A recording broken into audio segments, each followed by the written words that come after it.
The survival game grabbed me on my way to work and dropped me alone on a mountain, a rotting thatched hut for shelter, no quit button, and a warning that dying here only turned a player into someone's livestock. Everyone else chased weapons and combat skills. I drew the plant modification technique and chose planting, the profession the whole zone laughed at. And then my crops grew at double speed, my flowers became amplifiers, and one plant stood up as a servant. The farmer they wrote off had the only cheat that kept growing. Pre-story checkpoint, drop a like and subscribe. The channel only exists because you do. All of that came after a quiet, ordinary morning. Let me take you back there first. A voice dragged me out of nowhere and welcomed me to the survival game. And the first thing it made clear was that there was no option to quit. It went on to tell me that a player who died did not simply vanish, but got turned into a conscious creature with no control over itself, dropped into the world as a wild creature, somebody's farmed animal, or a servant in another player's home. I jolted upright with that single word still hanging in my throat, and a translucent panel floated in front of my face with several lines of text scrolling across it. 1 minute I had finished breakfast and was getting ready to head to work, and the next I was a player in a survival game,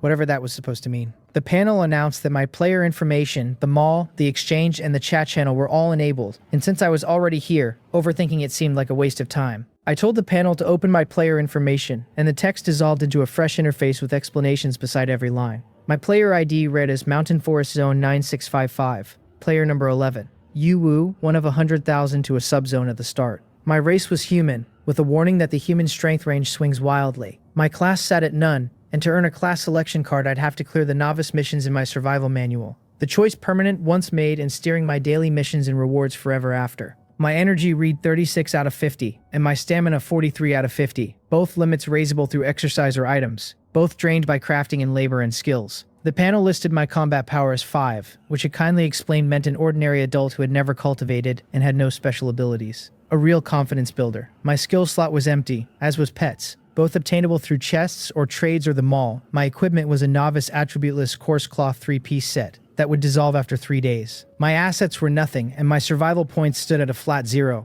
The inventory showed 3 of 10 slots filled, a survival mission manual, a level 0 damaged thatched hut, and a level 1 skill book marked random. I read all of it twice before touching anything. I opened the mall next, and it told me I had no survival points, and therefore nothing to buy. There was an empty slot at the bottom, an item recycling slot that paid out 1/10 of the mall's selling price for anything I dumped into it. Highway robbery, and they weren't even pretending otherwise. The exchange came up without locked requirements, just 3 subcategories. The first was a selling slot for trading materials or survival points, with a plus icon that asked for 1,000 survival points to unlock a second slot, so since I owned exactly 0 of those, I let it be. The middle subcategory was for buying empty and nothing listed. The third was the auction, which actually explained its own rules. An item's starting price equaled the mall's recycling value. Listings sold only for survival points, and an auction could run anywhere from 30 minutes to 12 hours. If nobody bid by the end, the item got recycled at the starting price, and either way, win or recycle, the system skimmed 10% off the top as a handling fee. Nothing here was worth my time while I was broke, so I switched to the chat channel. The chat channel header told me my Mountain Forest Zone 9655 had 99,999 players left out of 100,000, which meant one of us was already gone. Dead. Probably. The feed itself was completely blank, and when I tapped the input area to ask why, the answer made me wince. To keep the channel from flooding with noise, every single character cost money, 1/10 of a survival point each up to 1,000, and a full point each beyond. With everyone freshly broke, nobody was talking. I'd seen everything the panels would show me, so I went back to my inventory. I pulled out the survival manual first, and it told me my novice missions were unlocked. The first one was straightforward enough, instructing me to find a spot I liked, and place the thatched hut before dark, which it set at 6 in the evening, with a hard warning that the hut could never be moved once placed, and that surviving the night without a house would be nearly impossible. There was plenty of time, since it was only noon. I looked around and found nothing but mountains, slope after slope studded with trees that grew wherever they pleased, bushes and patches of grass scattered between them. The peaks in the distance climbed higher and higher in stacked layers, each one taller than the last. I was standing on a mountaintop with a gentle slope falling away below me, and I couldn't tell from up here whether the bottom held forest or grassland, or how far down it even went. I have never been the type to go hill climbing for fun, so I had 0 intention of hiking down to scout the neighbors. Instead, I found a flatter patch nearby and set down the level 0 damaged thatched hut. The manual chimed that the first mission was complete and a reward pack had been distributed, then immediately handed me the second one, which told me to step inside and light a fire that would warm the house and let me boil water and cook. A small reward pack appeared in my inventory slot at the same moment. Then I actually looked at the thatched hut, and the word damage turned out to be doing a lot of heavy lifting. It covered maybe 6 square meters, a footprint of 3 by 2 meters with eaves a little over 2 meters with eaves a little over 2 meters high, and a roof peaking at 3. The size I could live with, since at least it was technically a house. The problem was that it stood on 10 wrist-thick wooden poles arranged in a rough circle, one every meter, with straw mats tied to their tops and hanging down to pretend they were walls. The roof was a frame of thin forked branches under a thin layer of grass, and the only reason I could see all of this so clearly was that most of the mats and grass had already rotted away, leaving the poles, a few scraps of straw, and some dangling leaves. I pushed through the limp little straw curtain that passed for a door, and opened the first reward pack inside, which turned out to hold 10 pieces of firewood, a box of 10 matches, and a single iron pot, all of them stamped gray quality. Everything landed in my inventory, and when I checked the firewood, it confirmed itself as the most basic burn fuel there was. Thumb-thick branches about half a meter long. Great quality felt about as encouraging as the rest of my afternoon. I stacked 10 pieces in a crisscross pile, struck a match against the side of the box, and the moment the flame touched the wood, the whole pile caught at once, a campfire reading 20 minutes of burn time.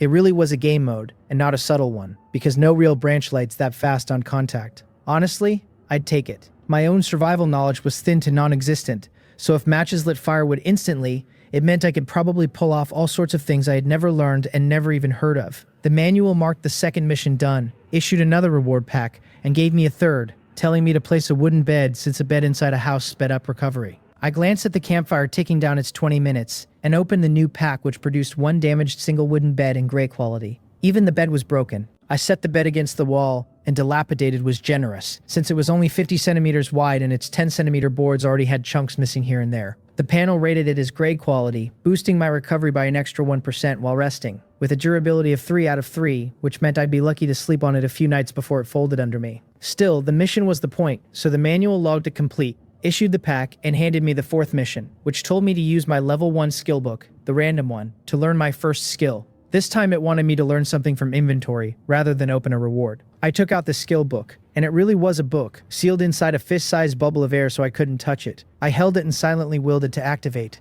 and the bubble popped, the book breaking into a film of white light that sank into my body. The panel announced I'd obtained the level 1 plant modification technique, marked the mission complete, issued its pack, and gave me the 5th and final novice mission, telling me to choose a profession direction that would shape my daily missions and rewards, and to choose carefully. By then, I had 2 unopened reward packs stacking up, so I opened them first. The first held a wooden pillow and a straw mat, both gray quality, both meant for that pitiful bed. I spread the straw mat out and the bed looked marginally less fragile, but with only 3 points of durability between me and the floor. I wasn't about to lie on it and waste them. The second pack held a single profession selection card marked as a unique item, and holding it up showed me my 5 choices: hunting, gathering, planting, breeding, and crafting, with not one word of explanation between them. So I checked the skill I'd just learned instead, and the answer made itself obvious. The plant modification technique could only be used on planted crops. Its effect listed as unknown, restricted at level 1 to level 1 or lower crops, and it ate 100 energy per use.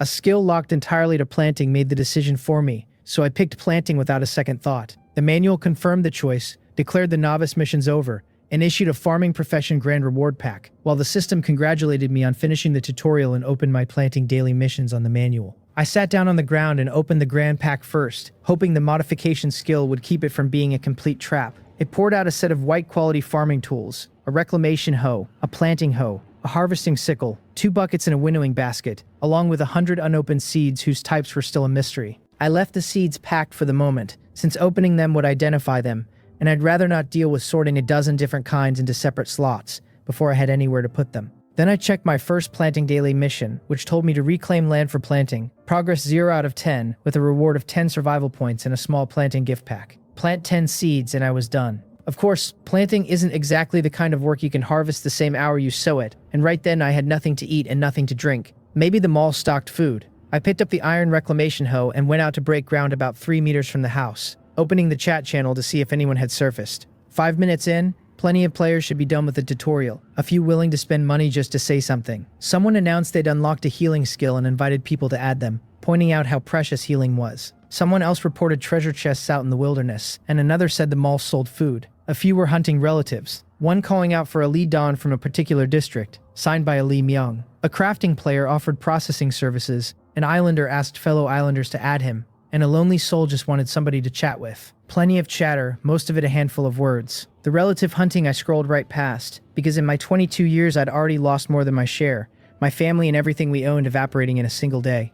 What vanished was the affection, the part that actually mattered. I still had blood relatives technically, but I wouldn't call them family. I'd call them people I would kill on sight if I ever crossed paths with them again. I shook the irritation off and kept reading. Watching the channel didn't slow my digging, and after half an hour my thin stamina had bled down to 11 points. I'd cleared about 20 square meters at my feet, hoeing 20 centimeters into the dirt, picking out grass roots and gravel, breaking up clods and leveling it until the panel rated it plantable farmland. I sat on the grass and started opening seeds one at a time, since random meant pure luck. The first was a level 0 leek seed, gray quality, and a seed is a seed, so I tucked it along the edge of the patch. The second came up wheat, also level 0, and a grain crop suited me fine, so I buried it beside the leek. The third was finally better, a level 1 cucumber seed in white quality, which I planted at the far edge. The rest came up level 0 across the board. A potato, 2 chili peppers, 2 cabbages, and 2 eggplants, which finished off my 10 and completed the mission. The panel awarded 10 survival points and a small planting gift pack, and I opened it to find a single level 1 flower pot, white quality, a mobile planting tool that had to be filled with level 1 soil before it could grow anything. A tiny oval thing I could cradle in both hands, and empty, with no soil to spare. All I could do was set it back inside the hut. Each crop now displayed its growth status, harvest time, and number of harvests. The eggplant and chili pepper read normal, harvestable in 72 hours, good for 3 harvests each, while the leek was normal too, harvestable in 48, good for 9. Leeks, eggplants, and chilies were repeat harvest crops, while wheat and cabbage and potatoes were one and done. Their growth times all over the map, cabbage at 48 hours, potatoes at 72, wheat at 96. The level 1 cucumber was the slowest, harvestable in 120 hours. 3 harvests a full 5 days for a single vine. I figured that normal label wouldn't stay normal forever, since farming surely came with its share of dry spells and pests and missing fertilizer. The seeds would grow on their own time, so I opened them all with my 10 survival points to see what they bought. Not much. There were exactly 5 items, each priced at 10 survival points, a portion of drinking water, a loaf of bread, a steamed bun, a level 1 wooden hut upgrade blueprint, and a level 1 fence crafting blueprint. Food and drink and the makings of a better house and field. None of it quite right to spend my entire fortune on, since buying any single thing would drop me straight back to 0. Better to head out and gamble on a level 1 wilderness treasure chest. I carried my tools back into the hut and set them on the ground, glanced at the dead campfire, and took out the matchbox, now down to 9 matches. Tidied up, I had only 90 unopened seeds and the survival manual left in my inventory. I stepped outside, scanned around for my mountaintop, and picked south. The immediate ground was nothing but thick dead grass with the occasional fresh blade poking through, and a little farther on, small delicate flowers, until at 200 or 300 meters the trees began. A poplar here, a pine there, a locust beyond.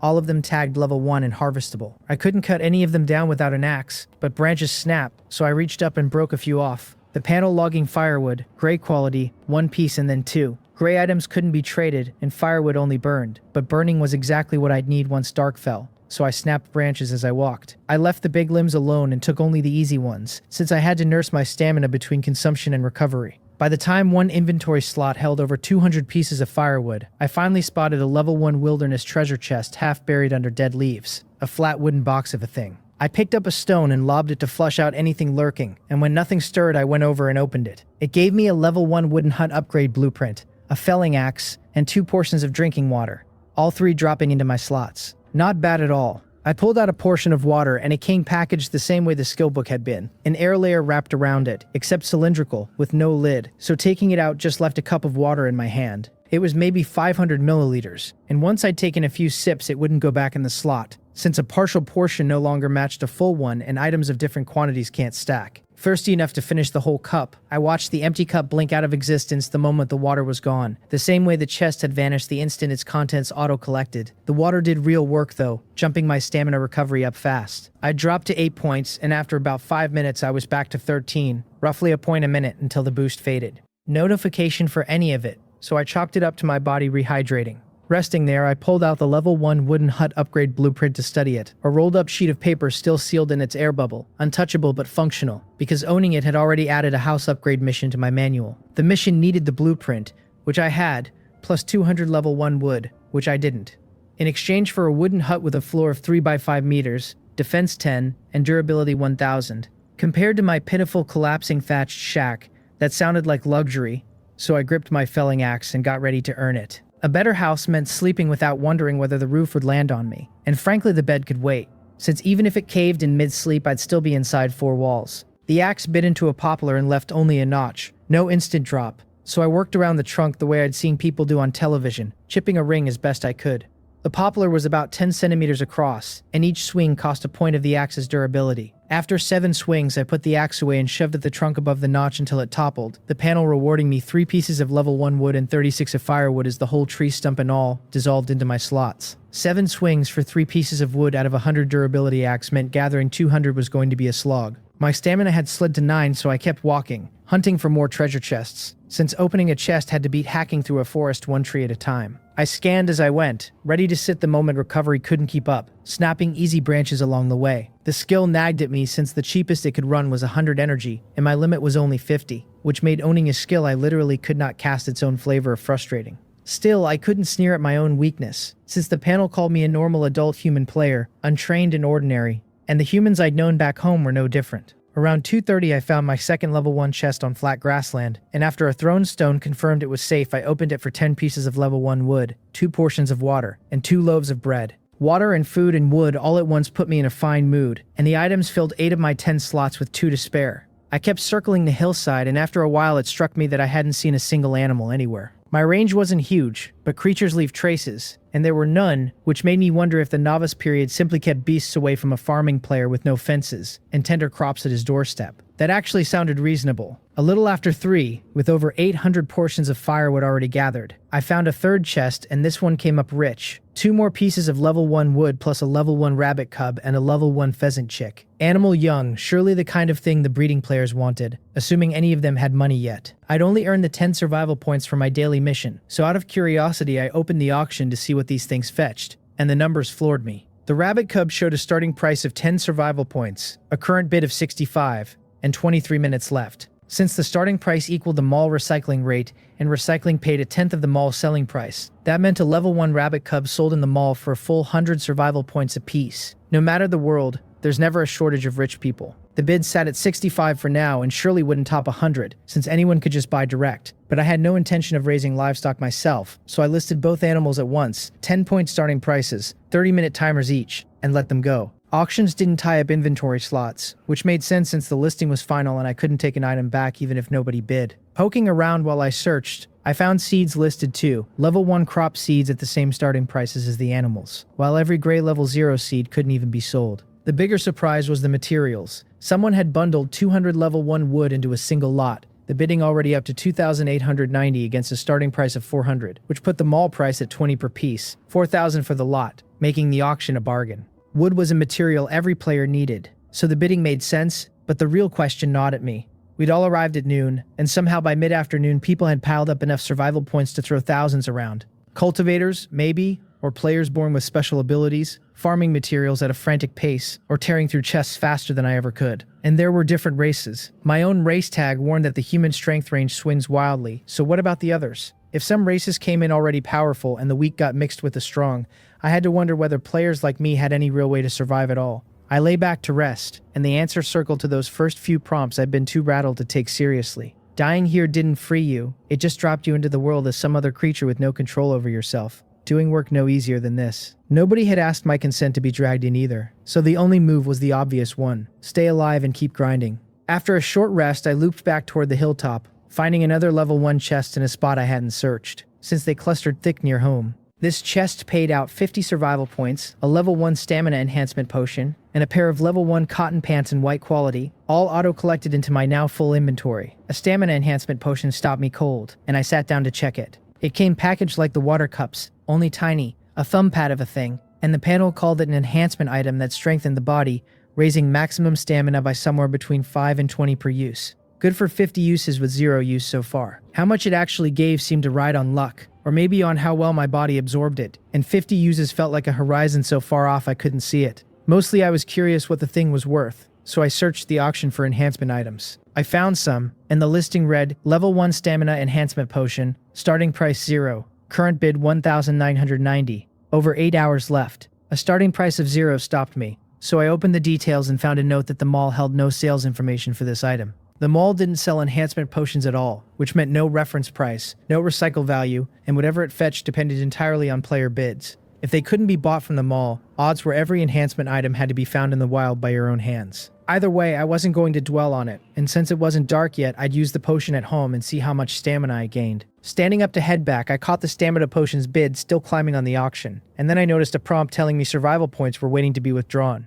After my 2 animals sold, there'd been no alert, and I'd simply forgotten to collect. The rabbit cub had gone for 93 survival points, minus a 9.3 auction fee, leaving 83.7 to claim, and the pheasant chick for 94, minus 9.4, leaving 84.6. Each had to be withdrawn on its own, so I pulled both, and my survival points finally crossed into 3 digits. The panel noted I now held 228.3, with the reminder that only whole numbers could be spent, the fractional remainder good only for accumulating. My panel had shifted across the board. My energy read 21 out of 50, my stamina wrung out 10, combat power still 5, my plant modification technique at level 1. My assets now listed the thatched hut and a planting field of 23 square meters. My survival points sat at 228.3, and my inventory was packed full at 10 of 10. It held the manual and 90 random seeds, over 1,000 pieces of gray firewood, 23 level 1 wood, 3 waters, 2 loaves of bread, the wooden hut blueprint, the felling axe at 93%, the potion, and the cotton pants. Only the novice equipment still carried its disappearing in 3 days note now, every other annotation gone quiet. I decided to drink the potion at home rather than out here, since if it left me writhing on the floor in pain, I'd rather not be wearing brand new pants and wearing down their durability for nothing. Home was just ahead, so with stamina no longer worth conserving, I ran the rest of the way back. The 10 plants by my doorstep had already sprouted, still reading normal, so I left them alone, pushed through my barely there door, and lit a campfire in the corner with a handful of firewood. The flame burned right beside a hanging scrap of tattered grass curtain without catching it, since this was a digitized world and the grass simply wouldn't ignite. The campfire kept a fixed circular shape, and no matter how much firewood I fed it, the flame never grew. Only the burn time floating above it climbed higher. I sat on the ground laughing at it, reaching a hand close to test the heat, and as long as I kept my fingers out of the flame, I felt only warmth. No burn even pressed right against it. 10 units lit it for 20 minutes, every extra unit adding 2 more, so since it was past 4:30 and firewood couldn't be traded anyway, I dumped every last piece in and built the campfire to 35 hours. I took out a loaf of bread, its air layer popping the moment I bit in, and gnawed through the dry, tasteless palm-sized thing. 2 bites followed by a sip of water, until my stomach finally felt full. After I'd eaten and stepped out for the obvious follow-up, I lay down on my 50-centimeter wreck of a bed and tipped the tiny stamina potion into my mouth. The panel announced the enhancement beginning, and the instant it hit my tongue, my head spun and my whole body went numb. A dizziness I didn't have to fight. A stinging spread through me until I couldn't tell whether it was skin and muscle, or tendon and bone and organ. The whole of me in a grinding ache that never quite crossed into blacking out. Then the panel reported an effective enhancement, stamina limit up 1, and again, and again. The notifications kept coming, and the sound of them was what pulled me back from panic, because each one let me count. 1 point, 2, 3, the limit climbing with every chime, honestly exhilarating even through the pain. By 11 I was clinging to the count, my body wrong all over but my mind steady enough to endure, and the chimes kept coming until somewhere past 15 I caught myself hoping the soreness would stretch on a little longer. Then came the final notification, the enhancement over, the sensation draining out of me all at once. I'd counted exactly 20. The next moment I was asleep. I slept straight through until almost 5 in the morning and woke up hungry, patting my stomach before I remembered where I was. The fire in the corner was a relief, and I crossed to it and sat down. Sleeping that soundly had nearly let me forget this was a survival game, but the fire, burning steady and unbroken, really did hand me a feeling of safety. I'd barely noticed it by day, but at night everything outside turned eerie, and those support poles I'd complained about were now the whole reason this house held together. The ruined mats that anyone could see through in daylight became a real boundary after dark, since beyond the wall line it was black and silent while inside the campfire's reach there was soft warm light. Even the gap-toothed doorway, the see-through walls, the holes in the roof, every shabby piece had turned into an isolation layer keeping the dark out and me in. Outside there was nothing but darkness without a single sound or movement. I took bread from my inventory and ate slowly, a sip of water whenever a dry bite threatened to lodge in my throat, and opened my player information. My energy had recovered to 50 out of 50, my stamina now read 70 out of 70, and my combat power had ticked up to 6. I stared at the 6, since the only notifications I'd gotten were the stamina limit chimes with nothing said about combat power, and the only pattern I could fit was that combat power equaled my energy and stamina limits added and divided by 20. There was no confirmation, but either way I'd gotten stronger, which was all that mattered. What surprised me more was that daybreak ran this late. I pulled the survival manual, which marked it survival game day 2, daytime 8 in the morning to 6 in the evening, weather sunny, temperature 22 to 28 degrees, wind level 1. Today's mission was to reclaim land for planting, progress 0 out of 50 for 50 survival points, and a planting gift pack. 50 plants this time. Broke as I was, the smart move was to ration my seeds carefully. I finished the bread in a cup of water, glanced at my bed now down to 2 durability out of 3, and couldn't make myself burn another point lying on it, so I stretched out on the bare ground instead. With more than 3 hours until daylight, I opened the chat to pass the time. The feed had a player whose fire had gone out, complaining about cold wind blowing through his walls, and the others wasted no sympathy on him. One pointed out the survival points he burned griping could have bought enough level 1 wood to keep a fire going for ages. Another called him extravagant for spending money just to whine, and a third noted that anyone tossing around 3-character messages was clearly rich. Someone admitted the silence really could drive a person crazy, and a couple of players quietly asked whether there were any non-humans among us, getting no answer. The cold fire player kept begging for pity, until someone tallied that he'd already spent 72 survival points on characters that day. 72 points, when Mallwood ran 20 per unit, and a fire needed only 10 units of firewood, or 1 unit of level 1 wood, since the feed said a single level 1 wood burned a full hour. Scrolling back through his earlier posts, I reached the same conclusion the others had, that the man simply had points to spare, and was bored enough to spend them complaining. The hours slid by as I flipped between chat and the auctions, and at exactly 8 in the morning, the darkness outside dissolved in an instant, the sun already risen in the east. I climbed up off the ground, glanced at the campfire still burning without going out, grabbed my reclamation hoe and went out the door. With full stamina and a slightly higher combat power, the land cleared faster than the day before, and I dug alongside yesterday's plot until the field read 50 square meters. With 30-some points of stamina left, I crouched down to plant, pulling seeds out and opening them in my hand, digging holes along the edge and burying them one by one. Yesterday's 10 had all sprouted, the 5-day cucumber managing only 2 leaves while the cabbage that took 48 hours already had 4 or 5, and the leeks, smaller by nature, just 2 leaves at 5 or 6 centimeters tall.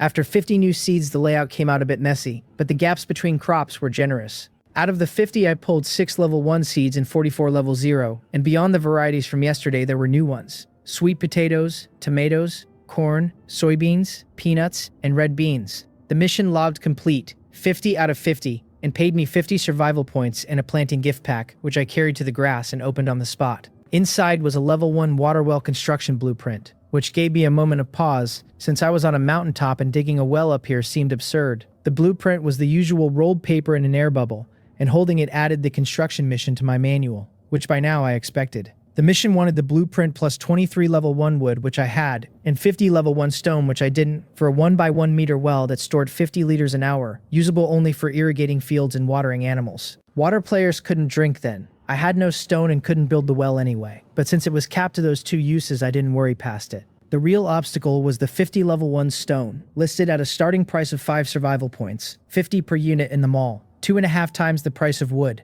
I'd pack up, hunt chests, and cut trees along the way, and even though I couldn't build the well yet, I wasn't about to sell the recipe since I might turn up a chest with level 1 stone inside. I went back to the hut, sat by the campfire to rest and tidy up, and noticed my stamina recovered far faster indoors, which made keeping the fire burning around the clock look like a genuinely good idea. The house had gotten cluttered, holding a planting hoe, a harvesting sickle, a winnowing basket, 2 buckets, the empty flower pot, the unused iron pot, the reclamation hoe now at 89%, and the matchbox down to 8 matches. My inventory carried 2 blueprints, the manual, 40 random seeds, a cup of water, 23 level 1 wood, the felling axe, and the white cotton pants. The pants rated white quality, comfort +5, defense +2, stamina recovery +1%. Full durability and a boost was a boost, so I stripped off my novice pants, tossed them onto the farming tools, and pulled the cotton ones on. Before heading out, I checked my slots. 7 of 10 filled, which meant the next find would max me out, so I set the 2 blueprints by the bed and kept only the felling axe in hand. Taking out the seeds risked complications. The manual had to ride along always, water tended to stack when chests gave more, and wood stacked the moment I cut trees, so packing this way kept room free. My goal for the day was simple: gather enough material to build the wooden house one way or another. The weather was beautiful, warm sun on the hillside loosening my mood as I walked up to a level 1 poplar and lined up the axe for the angle that would cost the least durability. The first swing cut clean through about a third of the trunk, far better aim than yesterday, and my strength felt a notch higher too, so I swung the other side and carved a second deep notch. With both sides bitten in, I put the axe away, gripped the tree with both hands and shook it back and forth the way someone in the morning chat had described. It would eat stamina and I wasn't certain it would work, but a logging axe ran several hundred survival points at auction, some listings already up to 995, and stamina was at least cheap to recover. The poplar wasn't large, and after a few shakes the trunk cracked and gave, so I pressed down and let go fast, the panel handing me 2 level 1 wood and white and 31 gray firewood. That cost 2 points of axe durability and 6 of stamina, and with a 70-point pool I didn't bother resting, just shook out my arms and moved on. By 10:30 I lay down to rest, having been out nearly 2 hours and found only one chest, which held a couple portions of water, a couple loaves of bread, and 5 pieces of level 1 wood. Once my stamina climbed back to 60, I worked toward a lower stretch, chopping any tree that looked easy to fell. Near noon, with my axe almost gone, I caught sight of something new in the woods. Water. West of home, 600 or 700 meters out. Only a thin trickle threading along the cracks in the crushed stone, but it was water. I followed the flow uphill more than 100 meters and found a tall rock split clean down the middle, water seeping from the seam. A real water source. I circled it to make sure nothing was lurking, then hurried home, grabbed my 2 buckets and ran back with my hoe. I dug at the little pool below the crevice, prying out the big stones and shoving the small ones aside until I'd opened a puddle barely larger than a bucket, then waited for the churned water to settle, which it did in under 10 minutes with the spring feeding it steadily. I'd forgotten to bring anything to scoop with, so I crouched on the crushed stone and filled the buckets by cupping water in both hands, cursing the iron pot back home. That would have been perfect for this. The puddle was small, so each bucket took a while, and even careful I let some mud slip in, then stored both in separate slots. Back at my doorstep by 12:30, I figured I'd water the crops even though the field showed no shortage, since the water was free anyway. I poured a little beside the level 0 seedlings, and a prompt floated up reading double growth speed, watered with spring water, effect lasting just under an hour.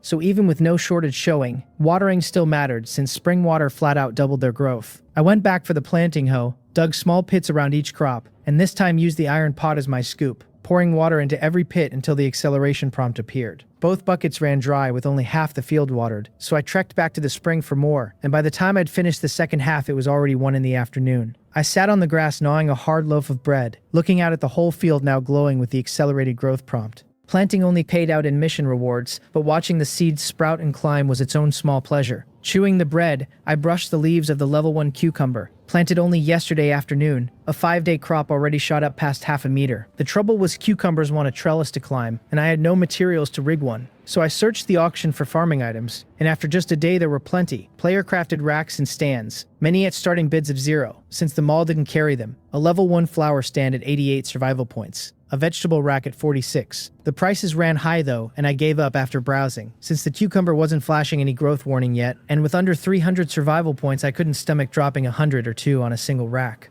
After resting, I ran back for 2 more buckets and tried watering again, but the crops I'd already done no longer took the acceleration, so I couldn't tell whether the limit was 1 watering a day. I stored the full buckets and changed direction to keep hunting chests. A few hundred meters along I opened one under a tree for a level 1 cotton top in white, 15 pieces of level 1 wood, and 3 level 1 sunflower seeds. Good luck, real finds. The cotton top rated white quality, comfort +5, defense +3, stamina recovery +1.5%, energy recovery +1%, full durability, so I stripped off my starter top and pulled on the cotton one, a soft thing with a diagonal lapel, wide sleeves and fabric ties inside and out. Then I rolled up the discarded starter top and cinched it around the outside as a belt. No attributes to it, just something to keep the loose garment closed. I kept chopping until the felling axe hit 0 durability and the whole thing vanished, leaving me 168 level 1 wood, 32 short of the 200 I needed. It was already past 3:30 with a little over 2 hours until dark, and rounding out the count by chest alone would be tough. But it was a hope worth running on. My luck had dried up though, circle after circle turning up nothing. By 5 I looked back toward the peak, the area I'd covered wide enough that a straight walk home would run 20 minutes, less at a run. I told myself I'd search 10 more minutes and then go home regardless, since I've never liked cutting things to the wire. I walked straight down slope a bit, and 4 or 5 minutes in I stopped cold, because there was a treasure chest, and it was a level 2 wild chest, the better grade, sitting under a big pine. I couldn't manage even a flicker of a smile, because coiled around that pine in loop after loop was a black snake whose length I couldn't begin to guess, its body maybe 30 centimeters thick or more. The panel labeled it a level 3 red-scaled python, its combat power unreadable, the gap between us too large for me to see anything beyond its level and name. Frozen where I stood, the one thought that surfaced through my fear was that the thing was plainly black, so why on earth was it named red? And then even that absurd flicker burned away as terror spread through me. I was an ordinary person with no special ability, and last night's enhancement had bumped my combat power, but it still read only 6. The snake was looking at me now, head raised, locked on, and everything, the panel's warning and the sheer size of it, told me that having walked all the way here, I was not getting away. The red-scaled python had seen me for certain. Its head rose and its body shifted on the trunk, scales grinding against the pine branches and bark crushing apart wherever it moved. Just as its head reached the ground, a dull bird cry dropped out of the sky, and a huge dark shadow flashed across my vision in a single instant. The next moment there was only the shattered pine, its trunk and branches crushed, and that level 2 chest sitting clean and far finer than any level 1 I'd opened. The snake was simply gone, plucked away, and only then did I get my body back, my legs buckling so fast I dropped straight to the ground. I pushed up on both hands and gasped for air. My panel reads Spirit 2 out of 50, Stamina 3 out of 70, Combat Power 6. Both pools crashed to the floor just from being locked onto, my body freezing on its own with no save from me. I'd seen no wild creature in a day and a half, and smugly called it newbie protection, and now a level 3 python had nearly killed me by doing nothing but noticing I existed. 29 hours into this world, I finally understood why they called it a survival game, a narrow escape and a level 2 chest waiting at the end of it. After 2 minutes on my back, I crawled to the chest on all fours, my breathing as raspy as if I'd gone days without water, and forced the lid open. It gave me 5 kinds of loot, a concentration cultivation technique, a level 1 pet egg, an inventory expansion voucher worth 5 slots, a level 1 snake bone chain in blue quality, and 200 survival points. The points credited at once, I used the expansion voucher on the spot, and the egg and chain floated into my slots in their air bubbles. Then I just needed to get home. No strength left and my head scraped hollow, but I had to reach that ruined cottage before dark. I still had bread and water, so I ate and drank as I walked, gulping all I could since each cup bought a few minutes of faster recovery. Even sped up, it was painfully slow, but I didn't dare stop, and the ground stayed mostly flat with no other wild creatures showing. By the time the peak came into view, my stamina had bled to a single point, so I watched the clock and hauled myself upward with my hands gripping the dirt. At 3 minutes before 6, I reached the top, rolled to my doorstep, touched the house, and dragged myself inside on stiff limbs. I lay on the floor with both spirit and stamina at 1, and managed a couple of weak laughs before the coughing took over. When it eased, I turned my head and looked at the wall with almost no cover to it, and right as the clock struck 6, the still bright world went black in a single blink, a switch thrown the same way it had snapped to light that morning. The campfire lit the inside of the house, and feeling that warmth, I fed every last one of the 1,000+ pieces of firewood into it. I owed yesterday's self for gritting through the pain of that enhancement, since without the extra stamina I never would have crawled home at all. Those last stretches of crawling had wrecked my gear, the pants down to 38% durability and the top to 53, my arms striped with scratches from the road, my fingers and palms scraped raw with blood and mud under my nails. It hurt, and the more my hands throbbed, the more my mouth kept twitching toward a smile, because it hurt for the simple reason that I was still alive. I'd made it back. For the first time, I understood how stubborn I actually was about living. After resting, I pulled up the concentration cultivation technique, a manual that once learned let me strengthen my spirit limit through practice, an item with no quality grade at all, the sort you rarely saw at auction. I told it to learn, and manuals learn directly, the technique vanishing from my slots as a stream of knowledge poured straight into my mind. The method was simple, just settling the mind and concentrating, doable even lying down, and I complained inwardly that practicing flat on my back might backfire by putting me to sleep. Exhausted to the limit, I couldn't even say how I finished the attempt, because exactly as I'd predicted, I drifted off partway through. I opened my eyes again to blue sky and white clouds, and a few seconds of pure confusion. I was lying on the ground, the campfire beside me still burning, and the manual told me it was survival game day 3, daytime 8 to 6, weather clear, temperature 20 to 28 degrees, wind level 1, the current time already passed, 11:40 in the morning. So I'd slept nearly 18 hours. I really could sleep. But sleep let the body recover in this game mode world, and the numb, raw aches from yesterday were basically gone. I sat up before the fire, took out my survival manual, and checked today's daily mission, which wanted me to reclaim land for planting, progress 0 out of 10, for 10 survival points in a planting gift pack. Farming missions seemed to be nothing but planting, and 10 was easy. The smaller the quota, the fewer the survival points, naturally, so there was no rush, and I'd head out shortly.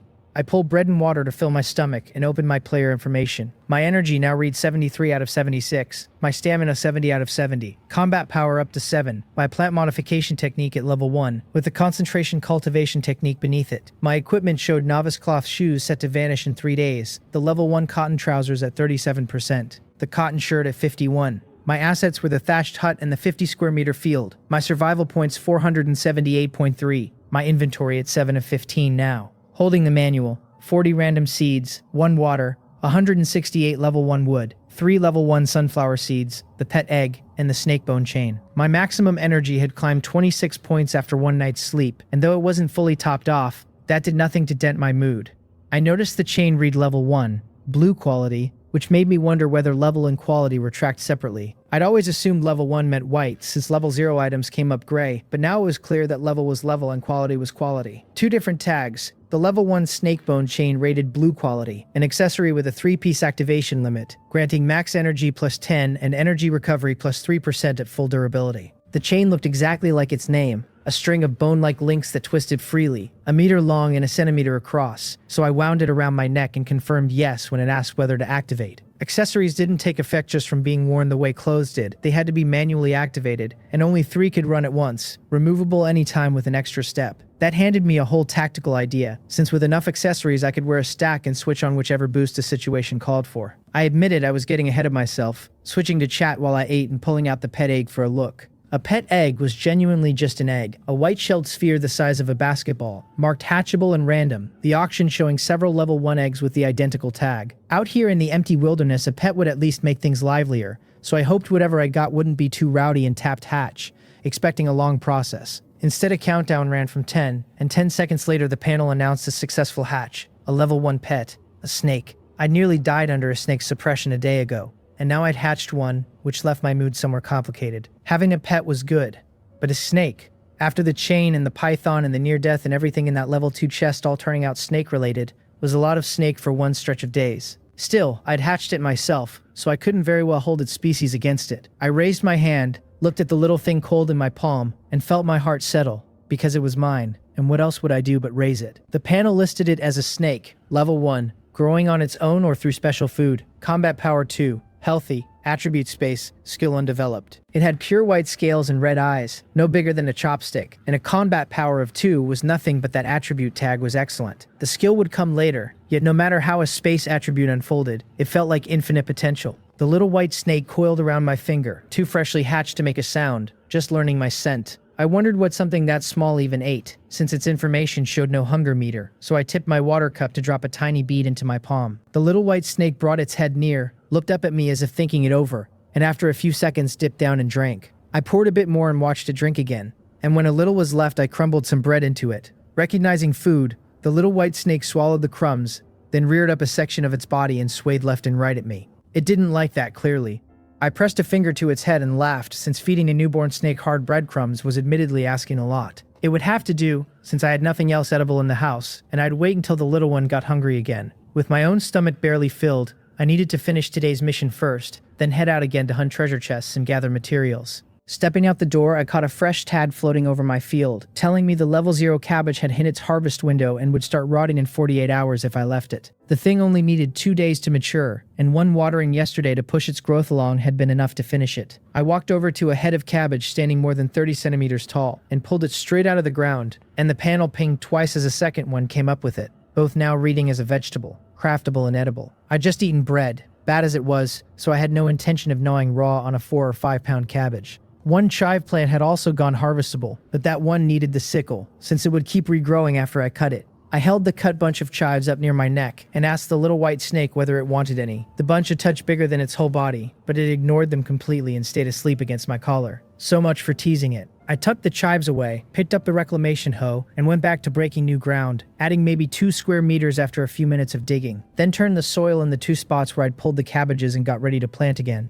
I put the 3 sunflowers in first, since they counted toward the task even if they weren't exactly food. After that, I cracked open the random seeds I'd been carrying, checked each one and planted them down. 7 this round, all level 0. The panel confirmed my daily mission complete, 10 reclamations out of 10, and handed me 10 survival points along with a planting gift pack. I opened the pack on the spot and got a single unit of level 1 fertilizer, which the system told me could go on any level 1 or lower crop to double its growth speed for an hour. Useful, but nothing I'd planted needed it yet, so I carried it inside and found a corner to store it. It was already past noon, and the old wisdom said never water at midday, but everything here ran on numbers now, so I didn't bother worrying about it. With my stamina full again, I loaded both buckets and the iron pot into my inventory and jogged out to the mountain spring. The moment we reached the edge of the water, the little white snake shook its head, slid off my arm on its own, and dropped straight into the puddle to play. I nudged it toward the side so it wouldn't get in the way, and kept scooping water with the iron pot, and then, without warning, it shot out of the puddle and went streaking off through the dead grass before I could catch it. I dumped the half-filled bucket and the iron pot back into my inventory and took off after it. The snake was small and its combat power was nothing, but across open grass it moved fast enough that I had to keep breaking into a run to stay with it. After more than 3 minutes heading in one direction, it finally stopped, and the grin on my face widened because there in front of it sat a level 1 wilderness treasure chest, half buried in the mud. Could this little fellow actually find treasure? I thanked it for the hard work, held out my wrist for it to coil around, and opened the chest, which dropped 2 white level 1 eggs, 10 units of white level 1 wood, and a loaf of bread straight into my inventory. I pulled out 1 egg to check it, just an ingredient, craftable and edible the same as its twin, and right about then I figured out why the snake had bolted over here. It probably hadn't been hunting a treasure chest at all, just the food inside one. I cracked a small hole in the shell, told it to go ahead and eat its fill, and I'd save the other for later, and held the egg out flat. The little white snake tilted its head, as if double-checking, then crawled bodily into the eggshell and cleaned out the white and yolk in seconds before slithering back up to my wrist. Quiet again, full and content. The empty shell turned out to read gray quality, usable as fertilizer or as crafting stock for level 0 medicine. The level 0 things couldn't be traded, so it was burial in the dirt fertilizer and nothing more. I pocketed the shell, went back to the puddle, filled both buckets and headed home to water everything for the speed boost. When the buckets ran dry, I went back for more, and with 67 crops in the field now, it took 3 round trips to soak them all. We kept hunting supply boxes after that, and I talked at the snake one-sidedly, telling it tomorrow was the 3rd day and that if I didn't turn up shoes, things were going to get miserable. It was asleep, naturally, but having a living thing of my own riding along still made the wilderness feel less empty. I bent today's route a little off yesterday's, and on a gravel slope east of the house I spotted another level 1 chest, my luck holding, no equipment but 2 more level 1 cotton seeds, 15 units of white level 1 wood, and 2 cups of drinking water. The wood alone made the day, putting me at 193 units against the 200 I needed for the upgrade. Only 7 short. 7 units of wood short hardly mattered now. The mall sold wood at 20 survival points a unit, but the auction and player consignments ran a bit cheaper, so if nothing turned up by nightfall I could just buy the rest. Feeling settled about the house materials, I kept up my circling in a good mood, and grabbed loose firewood along the way to keep the campfire going longer. I knew it only mattered at night, but I didn't want it to go out. Until I had something better, the burning campfire was the thing that let me believe the house was safe. The chat channel filled up with talk about player classes while I walked, hundreds of words at a stretch from one player summarizing what people had figured out, with others chiming in from their own corners. Chatting cost survival points, but plenty of folks didn't mind spending a few a day to trade information. From what they laid out, hunting players got level 0 animals spawning near their homes, wild chickens and rabbits and snakes and rats and bugs, easy enough to catch, with the rare level 1 showing up on good luck. Higher level wilderness animals refreshed farther out and wouldn't approach a player's house as long as nobody attacked them first, which most people chalked up to the novice protection period, though a few loudmouths swore they were out there casually slaughtering dragons and phoenixes. Beyond that, the real talk was about drops. Level 1 animals had a shot at dropping level 1 materials, all exchangeable for survival points, while level 0 ones left only carcasses the player had to process by hand, with nobody claiming to have finished a batch of compost yet. Hunting was the most crowded class, gathering the next, working much the same way with resources refreshing near home, mostly level 0 with the occasional level 1. Farming players were thin on the ground, and the few who surfaced described exactly my own days, and a couple who could accelerate crop growth mentioned that harvesting level 1 crops sometimes dropped replantable seeds alongside the tradable materials. Breeding sounded worse than planting, the players posting weary complaints about how the class ate resources, how they rushed out at first light hunting chests, and how any young animal they pulled often had to be sold off just to feed the ones already growing. They cheered up once the crafting players showed up to wallow, because where every other class let level 0 count toward tasks, crafting could only work level 1 materials and up. Their daily missions burned level 1 stock. What they made had only a sliver of a chance to upgrade in quality, and white-grade goods already sat cheap in the mall, which let them measure their losses exactly, a quarter of the raw value gone on white semi-finished goods, and a third on white finished ones. Consignment only let them list 1 item at a time with no guarantee of a sale, and the auction took anything but skimmed 10% off the top. All that math only described the people pulling white quality though, since anyone whose craft turned out green or blue or better was raking in profit on profit. I figured there were definitely people winning, watching the channel and doing my own quiet sums as I searched the slope. If you landed a skill first and then picked a class, you'd obviously pick one that played to the skill. Losses were natural, but not everyone was bleeding survival points. It was just that the ones turning a profit kept their mouths shut, and the few who bragged got called liars anyway. A while later, I found another treasure chest, and my luck stayed warm, because it opened straight into an axe, plus 2 white level 1 weed seeds and a portion of drinking water. Axe in hand, I tracked down a level 1 tree and started cutting, chopping diagonally on both sides, then gripping above the notch and hauling in one direction until it cracked through and came down. 3 trees in a row gave me enough wood to finally upgrade the hut, so I told the snake we were heading home and I'd think about everything else once the house was done. This little fellow slept like a champion, never stirring once even while I shook a tree trunk hard enough to drop it. I'd looped all over hunting chests, but home was a straight shot, so I made it back fast. The crops had grown a hair, nothing dramatic, and I gave my battered shack one last look before opening the operation interface and clicking into assets. Everything had come together. The blueprint at 1 out of 1, and my wood at 202, against the required 200, so I just hit upgrade and the system did the rest. The notice came back that the level 1 wooden hut was complete. 3 meters by 5, defense 10, durability 1000. I opened the door in a great mood and walked inside. From outside it looked like debarked round logs stacked into pillars, but inside the walls were fairly flat, as if the logs had been split down the middle and pieced together. 15 square meters now, the floor still hard-packed dirt and gravel. The campfire still burning, the walls risen 2.5 meters with beams laid across the top to hold an A-frame roof. 2 simple wooden windows had been cut into the front wall, just openings with loose blocks you slotted back in to close them. The thing that struck me was that they were real windows, where the old shack had looked open-walled but kept an invisible barrier I couldn't push my hand through. These I could reach through or even crawl out of, so I tested them, slotted the wood back, and left them shut. I decided it was not bad, a little more security at last, now that I would not have to face the night with nothing between me and it. I fed all the firewood from my inventory into the campfire, watched its burn time climb to 49 hours, set my things down and went back out. The second I crossed the threshold, the little white snake woke up, head swinging left and right before it slid down my arm toward the ground. When my hand got close enough, it touched the dirt and slipped into the field, and I went to the edge to check the crop tags. Sure, it wasn't just wandering.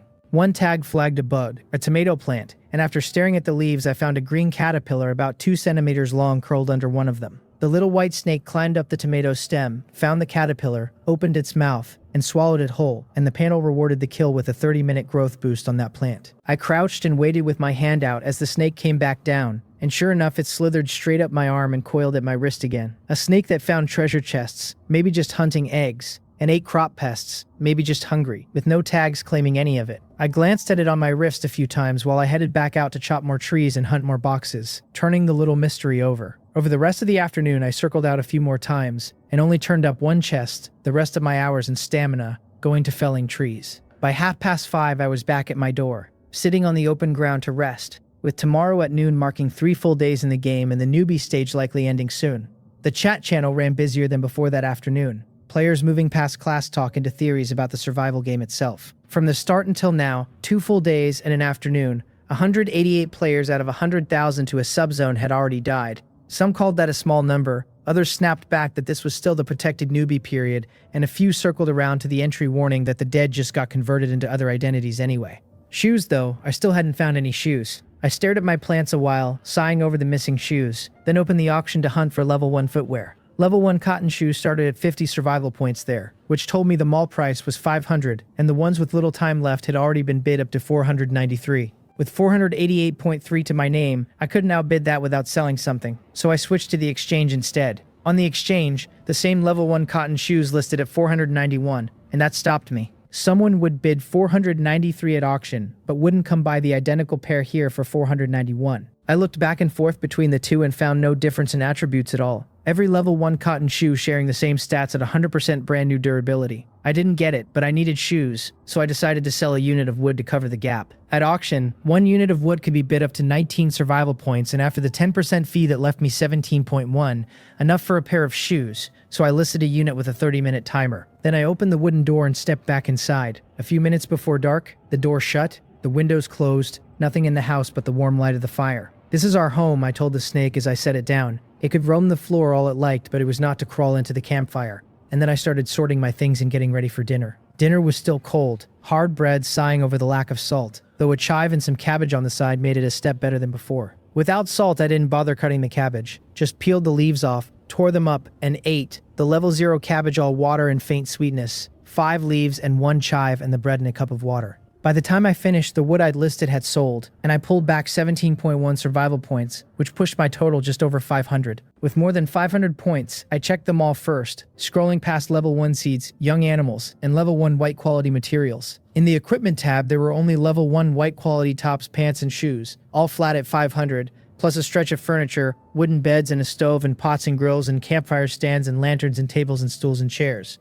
All level 1 white quality, all 500. Nothing was more urgent than shoes, so I flipped to the exchange, compared it against the auction, and bought a pair of level 1 cotton shoes for 490 from a player consignment. The auction always seemed to climb to 492 or 3, but the exchange price had slipped a touch since I'd last looked. The shoes read as white quality equipment, comfort +5, defense +2, stamina recovery +1%. White quality equipment all carried roughly the same stats. I pulled off my attributeless novice shoes and put the new ones on to test them, and even though they looked far too big in my hands, they shrank to fit perfectly the moment they were on. I wondered whether that counted as the shoes changing with the feet, taking a few steps across the dirt and admitting these were genuinely good shoes. With footwear sorted, I had nothing left to fret over, and the chat channel only got livelier. But with 15.4 survival points to my name, I had zero intention of paying to talk. Night had fallen long ago outside, and I started tidying my tools in the larger house. The reclamation hoe still held 73% durability, the planting hoe 97, the harvesting sickle 100,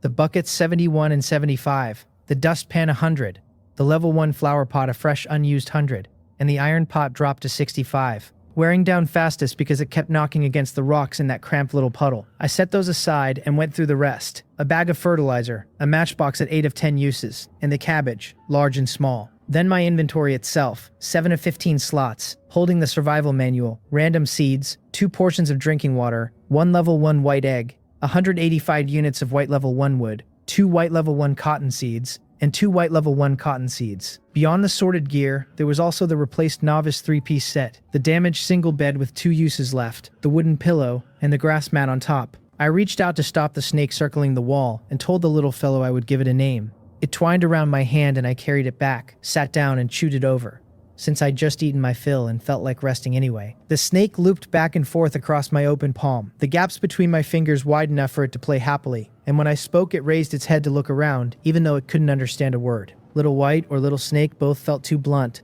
and then, watching it wind between my fingers into the curved line of a crescent, I told it that from now on its name would be Crescent Moon. Just like that. Decided. The newly named Crescent Moon kept winding through my hands, pausing now and then to look up at me and flick its red tongue to act cute. You play slow, I told it. I've got cultivation to do, and I'll aim to hit the 100 energy cap by the time I wake so I can finally start adding mutations to our family's crops. I looked at the campfire, hesitated, then chose to lie on the bed to meditate and rest, not knowing exactly when I'd drop off, since this concentrated meditation cultivation basically just put me to sleep every time. Lying flat with both hands on my body, I let my breathing slow alongside the practice, while Crescent Moon played on, and when it tired out it came to my neck, twined around the chain and fell asleep too. In the dead of night, Crescent Moon jerked awake out of a sound sleep, lifting a small length of its body and tilting toward the east wall of the house, because outside that wall there was something. After a frozen few seconds, it turned to look at me, still sleeping soundly, tilted its head a couple of times, then shrank back and went on sleeping, since it was safe in here and whatever lurked outside couldn't get in. One person and one snake slept through it,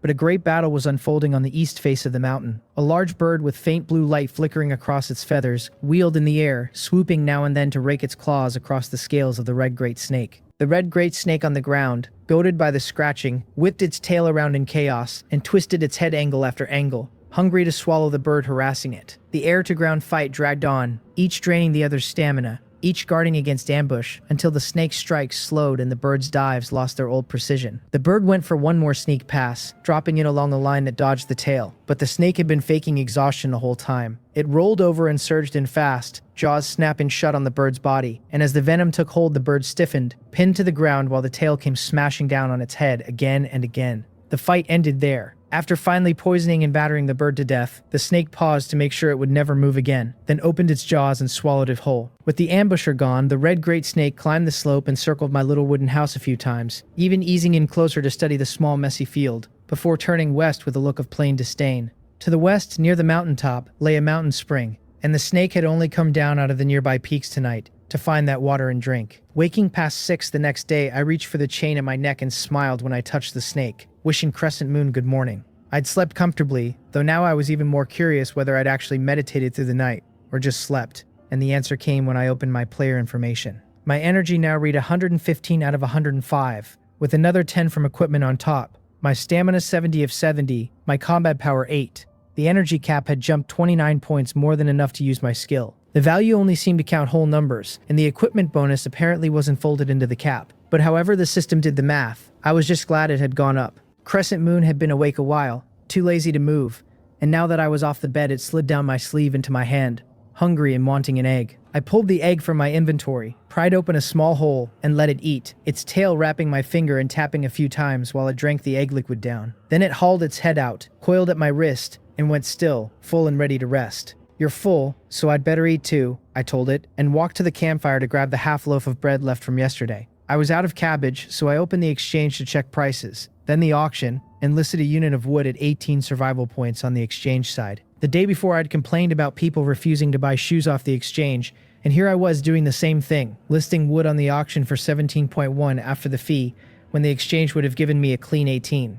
This time, listed at 18 on the exchange, it sold in under 5 minutes, since the exchange took no cut, only a cap on how many items you could list. With 18 survival points in hand, I searched both markets for cabbage, finding it on the exchange at 10, the same as the mall, and on the auction bid up to 9, with no point in raising it to 10. No cheap ones anywhere, so I just bought one straight from the mall, eating bread in one hand and cabbage in the other. I scrolled up the chat channel and there was that familiar number again. A player asking whether everyone had slept well and confessing the thunder at his place had scared the life out of him. This one was always active, always posting at least 10 characters where most players managed a few, and people had started joking that maybe his skill was free chat channel access. The rest of the feed rolled past, a player reporting a fire burning toward his house, another saying a huge head was pressed against his chat channel before he'd even upgraded his hut, someone telling him to save up and buy survival points for a new house. A player advertised a level 1 green quality fence on the exchange, trading only for level 1 wood. Another hawked a level 1 blue quality weapon on the exchange for level 1 iron ore. Then one message stopped me.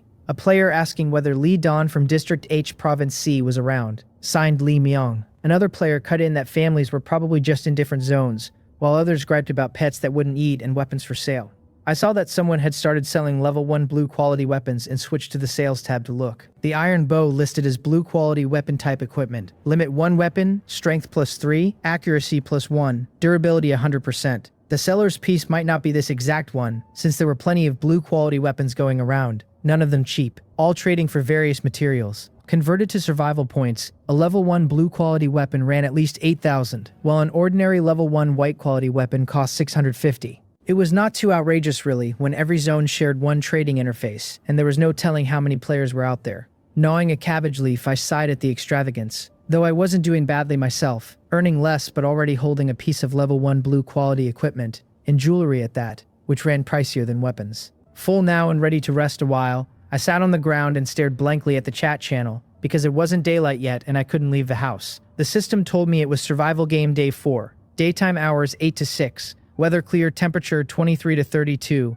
wind level 4, the current time just past 7:11 in the morning. Today's mission wanted me to clear land for planting. Progress 0 out of 50, for 50 survival points and a planting gift pack. Clear weather, a peak past 30 degrees, and a planting task demanding 50 plants, while the seeds in my inventory weren't enough, and my level 1 crops weren't ready to harvest yet. It looked like I'd have to open chests, or sell wood and buy seeds, and just hope I could finish the thing. It's dawn, time to head out and work, I told myself at 8, standing up off the floor and opening the door. The sun was already up outside, warm light spilling across the crops in front of the house. The spread of color and brightness genuinely refreshing. Plenty were nearly ready to harvest, so I figured I'd fetch water first, and take the reclamation hoe to dig the puddle bigger while I was at it, since with more crops coming, that little puddle held too little. I raised my hand to check the quiet snake, ducked back inside for a bucket, and watered the edge plants first, not forgetting to load the iron pot and reclamation hoe into my inventory, before both buckets ran empty, and I jogged west toward the mountain spring. My energy and stamina were both full, so I could have used my skill right away, but watering once a day was a necessity, and I wanted to spend some stamina first, so that after the skill I could rest and recover both at once. It was great luck, because a few hundred meters out, I spotted a level 1 wilderness treasure chest at the bottom of a slope, walked over, and opened it for 6 units of white level 1 stone, 3 white level 1 carrot seeds, and a loaf of bread. The first chest of the day with level 1 seeds put me in a fine mood, and the stone was a bonus, 2.5 times the value of wood even if it came in far smaller amounts. The items dropped into my inventory, and I gave them one glance before continuing toward the mountain spring. When the stone wall of the mountain spring came into view, my feet stopped, because something was wrong ahead. The spring had always been water seeping from a single crack in the stone, with maybe an intermittent surface flow. Never anything like this. I couldn't see it yet, but I could hear water rushing hard against rock. Crescent Moon tilted its head, and ahead lay an aura left by one of its own kind, an aura that read somehow irritable. I murmured that it should be fine and that we would look from the side first, stroking the snake which I assumed was just urging me on because I'd halted. I worked downhill before approaching, and after a few dozen meters, the spring came into view in its new state. The single vertical crack had become a spreading web of fractures running every direction, and though the wall hadn't shattered, water now poured from nearly every line of it into a puddle big enough to bathe in, where before I'd had to tip the iron pot just to scoop a little. The bottom looked clean, gravel and sand pushed out from below, as if something had stirred it up, and the stronger flow had washed a shallow stream half a meter wide out past the overflow. Crescent moon slid off my wrist and dropped straight into the puddle, swimming happy loops, free now to play without smacking into rocks the way it couldn't yesterday. "You really love water," I told it. "If I couldn't see your attributes, I'd half believe you were a water snake." The snake's reaction told me there was no immediate danger, so I knelt and filled the buckets directly. No iron pot needed, just dunking each one and lifting it out full into my inventory. But Crescent Moon was having too much fun to come out, ignoring my hand on the water even with home so close, and the thought of a bird passing over while it played alone left me uneasy. It finally caught my meaning, darted out and wrapped my finger again, clearly sure it could have stayed in longer. "We'll come back soon," I said as I walked. "Our crops are thirstier now, partly because they've grown up, which is naturally different from when they were seedlings." Back at the door I watered the roots with both buckets, then went for more, and each trip Crescent Moon swam a few laps and returned when I touched the surface. 9 round trips later I'd watered the whole field, 2 full buckets still in my inventory, my stamina down to 43 even with some natural recovery. Now for something important. I told Crescent Moon to stay put and not come down, pressing it onto my necklace, since I wasn't sure what would change in a moment. For my first use of the skill, I picked the very first level 1 cucumber I'd planted, set down on the afternoon of day 1, still showing a 48-hour countdown despite the daily hour of acceleration. I sat on the wasteland beside it, stretched both hands toward its roots, and silently triggered plant modification. My energy dropped 100 points in an instant, a green light flaring in my left palm nearest the roots, and the panel told me the level 1 cucumber had gained the modification effect yield plus 50%, with the modification limit for this stage now reached, and no further changes possible. Drained on the spot, I looked at the result and smiled, since a yield boost was solid and no negative effect had shown up, which left me satisfied. My skill listed unknown effects, after all, and that had been quietly worrying me. Crescent Moon shook its head at its master gone suddenly weak, looked back at the cucumber, saw nothing changed, glanced around a few more times, then stopped worrying, apparently deciding I was just happy. I needed to rest, certain now that what I needed most was a better bed, and I carried Crescent Moon inside to lie on the ground, since a bed would be more comfortable except mine had a single use of durability left. Unlike gear that wore down with use, the bed counted lying down times, so the next time I got off it the thing would hit 0 and vanish, which meant the floor it was. I meditated for recovery, lost track of time as the cultivation state took me, and when I climbed back up it was 11 in the morning. My energy fully restored and my maximum risen another 6 points. My cap stood at 111 now, 121 with the necklace, and my stamina had topped off long ago, so I went out and started clearing wasteland piece by piece. I was getting better at reclamation, maybe helped along by the rise in combat power, and I kept digging beside my old fields until I had 80 square meters of planting field, then stopped. The soil came up clean and soft, and I pulled seeds from my inventory, planting the level 1 ones first, then opening the random seeds and setting them down one by one before watering everything. The mission panel updated to 44 of 50, still 6 plantings short. On day 1, I'd planted 10 and harvested 2 cabbages and cut 1 chive, which kept regrowing. On day 2, 50, on day 3, 10, and today already 44, leaving 112 crops total in the field. I went down the rows, counting 18 level 1 crops, 5 cucumbers, 4 carrots, 3 wheat, 3 sunflowers, 2 cotton, and 1 tomato. The level 0 crops ran to too many kinds, chives and eggplants and chili peppers and potatoes and cabbages and oilseed rape and sweet potatoes and peanuts and soybeans and red beans and mung beans among them. 94 plants in all, several the sort you could harvest 3 to 9 times. For now I cared most about the level 1 crops, since the farming players kept saying only level 1 produced tradable materials and seeds, while level 0 output was strictly for eating or feeding animals, even if it still counted toward the missions. I told Crescent Moon we would keep hunting chests, or even eating would become a problem. After one last look at the field I set out with 2 buckets, hit the mountain spring first to fill them, then let Crescent Moon play while I stripped off my equipment and bathed by the pool, geared back up and headed out to find new chests. I spotted a level 1 wilderness treasure chest perched on a bush about 10 minutes down the stream, and said we were in luck today with another one nearby. I threw a few stones into the bush to make sure nothing was moving, then reached in and opened it for 1 unit of white level 1 rabbit meat, a cup of drinking water, and a loaf of bread. Rabbit meat. And I pulled it out to check, a skinned rabbit with the bones still in, 3 or 4 pounds, craftable and edible. My snake didn't eat vegetables, so the meat could wait until home to be sliced and fed to it. Or I could put the iron pot on the campfire and cook it for myself, since meat was always a good thing. I stowed it and kept hunting, until it was nearing noon and a sudden unease turned me around to run home. reaching my front door at 5 to 12. This time I stood at the door waiting to see whether anything changed at noon, since the newbie protection ran 3 days and from my arrival at noon on day 1 it would be exactly 3 full days at 12 sharp. I opened the door, confirmed the 3 pieces of the novice set were still inside, carried them out,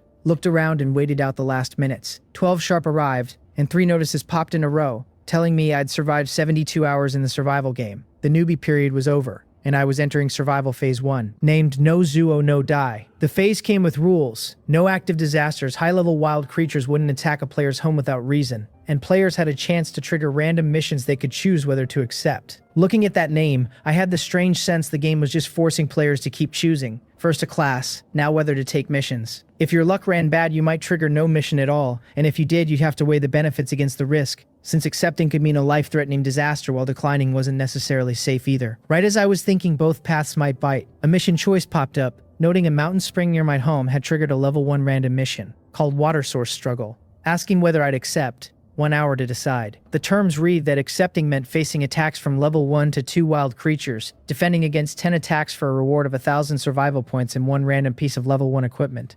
Decline, I said flatly, and chose it on sight. My combat power had crept from 5 to 9, but I had no weapon and no attack skill, and 10 attacks from level 1 to 2 creatures was suicide, especially when a level 3 could nearly kill me with its aura alone. So decline? I didn't want the mission, and the moment I refused it vanished. Still, the mission had reminded me that the mountain spring west of my home could draw uncertain wild creatures at any time, and there wasn't much I could do about it. Thinking back to the changes in the puddle, I was now sure some unknown wild creature had already been there, deciding it was too small and widening the flow to deepen the basin.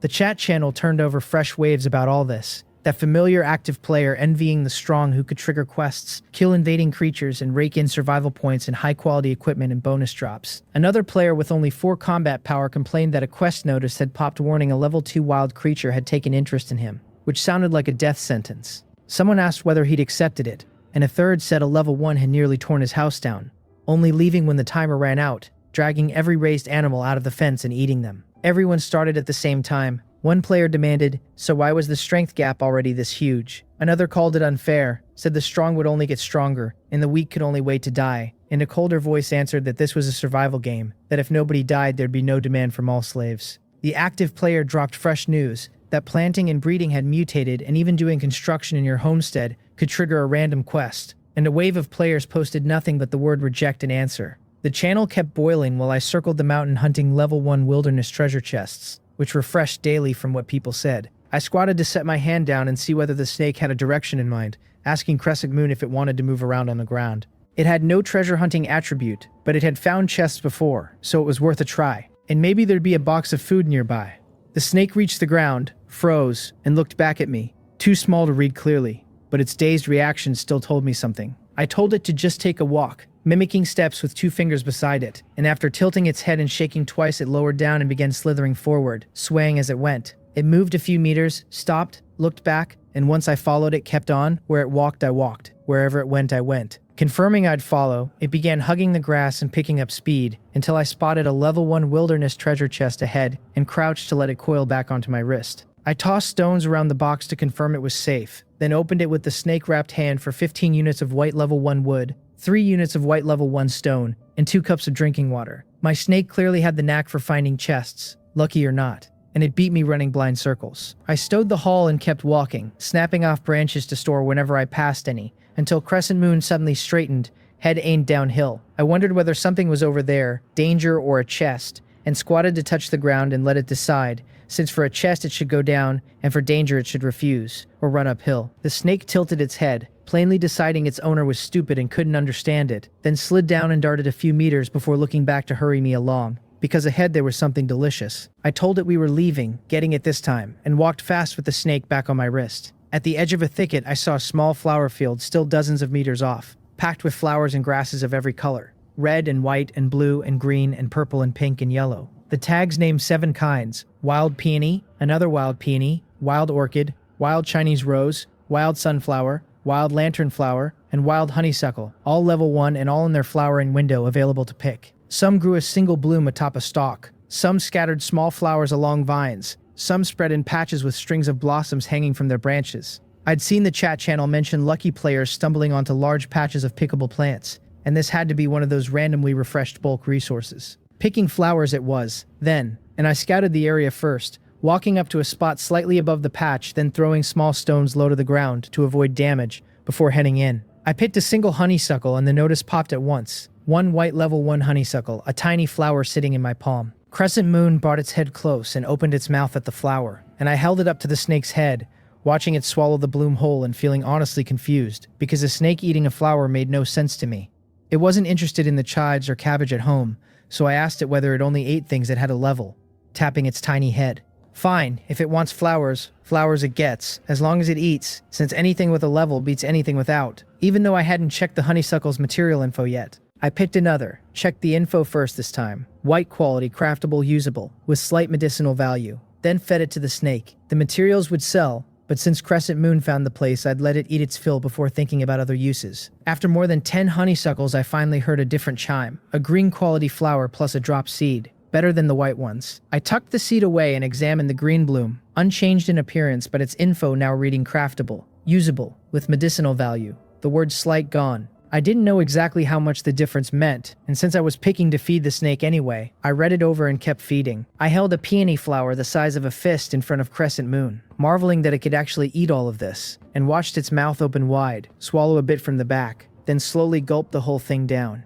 I knew how a snake looked swallowing something large, but seeing its skin stretch so thin it seemed a single translucent layer still shocked me. I twisted the petals together as tight as I could, and they were still as thick as my thumb, while the snake itself was only about as thick as a chopstick. Would it really not burst? After a few seconds of internal conflict, I just looked away and decided not to worry about it. Once the flower passed into its mouth, it broke down with each swallow, nearly digested by the time it reached the midpoint of the body. I told it to keep going and eat more if it could, and I went on plucking, feeding the small flowers whole and twisting the larger petals together for it to swallow slowly. The big ones, the peony and wild Chinese rose and herbaceous peony, gave only a flower or two per plant, while the small kinds, the orchid and lanternflower and sunflower and honeysuckle, grew in clusters. As I stripped them, some plants withered and dissolved the instant their flowers were gone, while others kept their bodies and only lost their blooms, the sort whose roots could likely be harvested too. I eyed the loose soil and decided to dig, and since I couldn't afford harvesting tools yet and didn't want to walk home for the reclamation hoe, I found a few long thin stones, crouched, and started prying. 23 plants remained, peonies and herbaceous peonies and orchids, and when I dug up an herbaceous peony root system I got only a small white piece, the bulk of the plant counting as nothing,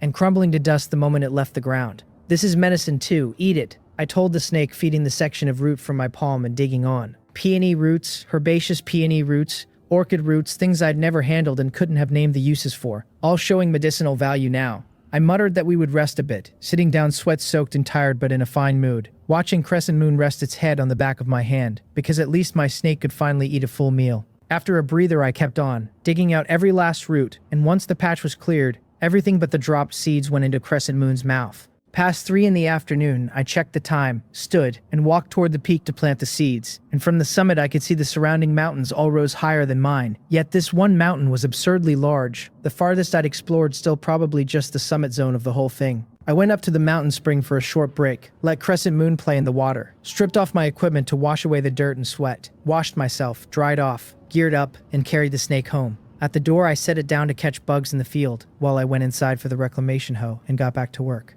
I'd left the mission at 44:50 and the flowers had dropped 15 seeds total, so after finishing the mission I'd still have 9 seeds to spare. I reclaimed land, leveled it, planted the seeds and watered, and the panel confirmed the mission complete. 50 reclamations done, 50 survival points credited along with the daily planting gift pack, which opened into 10 portions of soil. This soil differed from the field dirt, since having a level meant it could go in flower pots, so I took out the pot and poured in one portion, exactly enough to fill it. I dug with a finger and planted a peony seed, and the panel listed it as potted, normal, harvestable in 120 hours. 3 harvests possible, currently in seed germination, the countdown and harvest count matching the fields. Either way, the pot could be moved or stored, and if wild creatures came to cause trouble, the potted plants would be far easier to handle. I still had the bag of level 1 fertilizer at home, so I poured it in and watered, and the panel updated to a triple acceleration effect lasting an hour. Aside from the layer of fertilizer and the damp from watering, there was no visible change yet. The acceleration running an hour for the water and an hour for the fertilizer, stackable scaling off the base speed, with the harvest countdown now shedding 3 seconds for every real second instead of 1. I decided to try the skill, watching Crescent Moon return from eating a few bugs, letting it twine around the chain again, then holding the flower pot and triggering plant modification. My energy dropped 100 points, and the panel told me the level 1 peony had gained the special effect, Gorgeous Transformation. Locked and unmodifiable. The plant had converted from an ordinary crop into a special one that would put out an amplification effect after blooming, lasting 360 hours over a 10-meter radius, boosting animal and plant growth speed by 10%. I repeated the name Gorgeous Transformation to myself, the energy drain leaving me weak, more conflicted by the conversion than anything, since the name felt strange. But looking at it beside the survival phase that had appeared at noon, no Zuo no Die, I figured it was probably just some game designer's hobby. Although the amplification was very good, I figured I could sell this thing and do something else with the proceeds, and I sat to recover energy while I opened the auction to search similar amplification items, prices climbing high enough to get me a little excited. The mall prices were all set by sellers, so I switched to the exchange for a cleaner read, and after entering keywords for amplification effects, turned up plenty of matches, more items with a single auxiliary effect than with two, and the prices. One with a 10% dual amplification and 120-hour duration, more than 4 hours left on its listing, had already been bid up to 7,800 survival points. I wondered whether animals and plants meant players counted too, since the price felt steep, and using this for low-level planting and breeding didn't seem worth it at all. But what if it wasn't meant for breeding and planting? I didn't know how many races of players existed. Even humans could count as primates, and even if players couldn't use it, there were pets raised at home. Thought of that way, the price stopped seeming strange, since the whole survival game shared one trading interface. Although our home needed it too, I decided I needed to earn survival points now, and since random quests could be refused, I should build the home's defenses sooner rather than later. So I put the pot of unsprouted Gorgeous Transformation peony up on the auction at the minimum 30-minute timer, starting bid 0, the way every non-mall item started.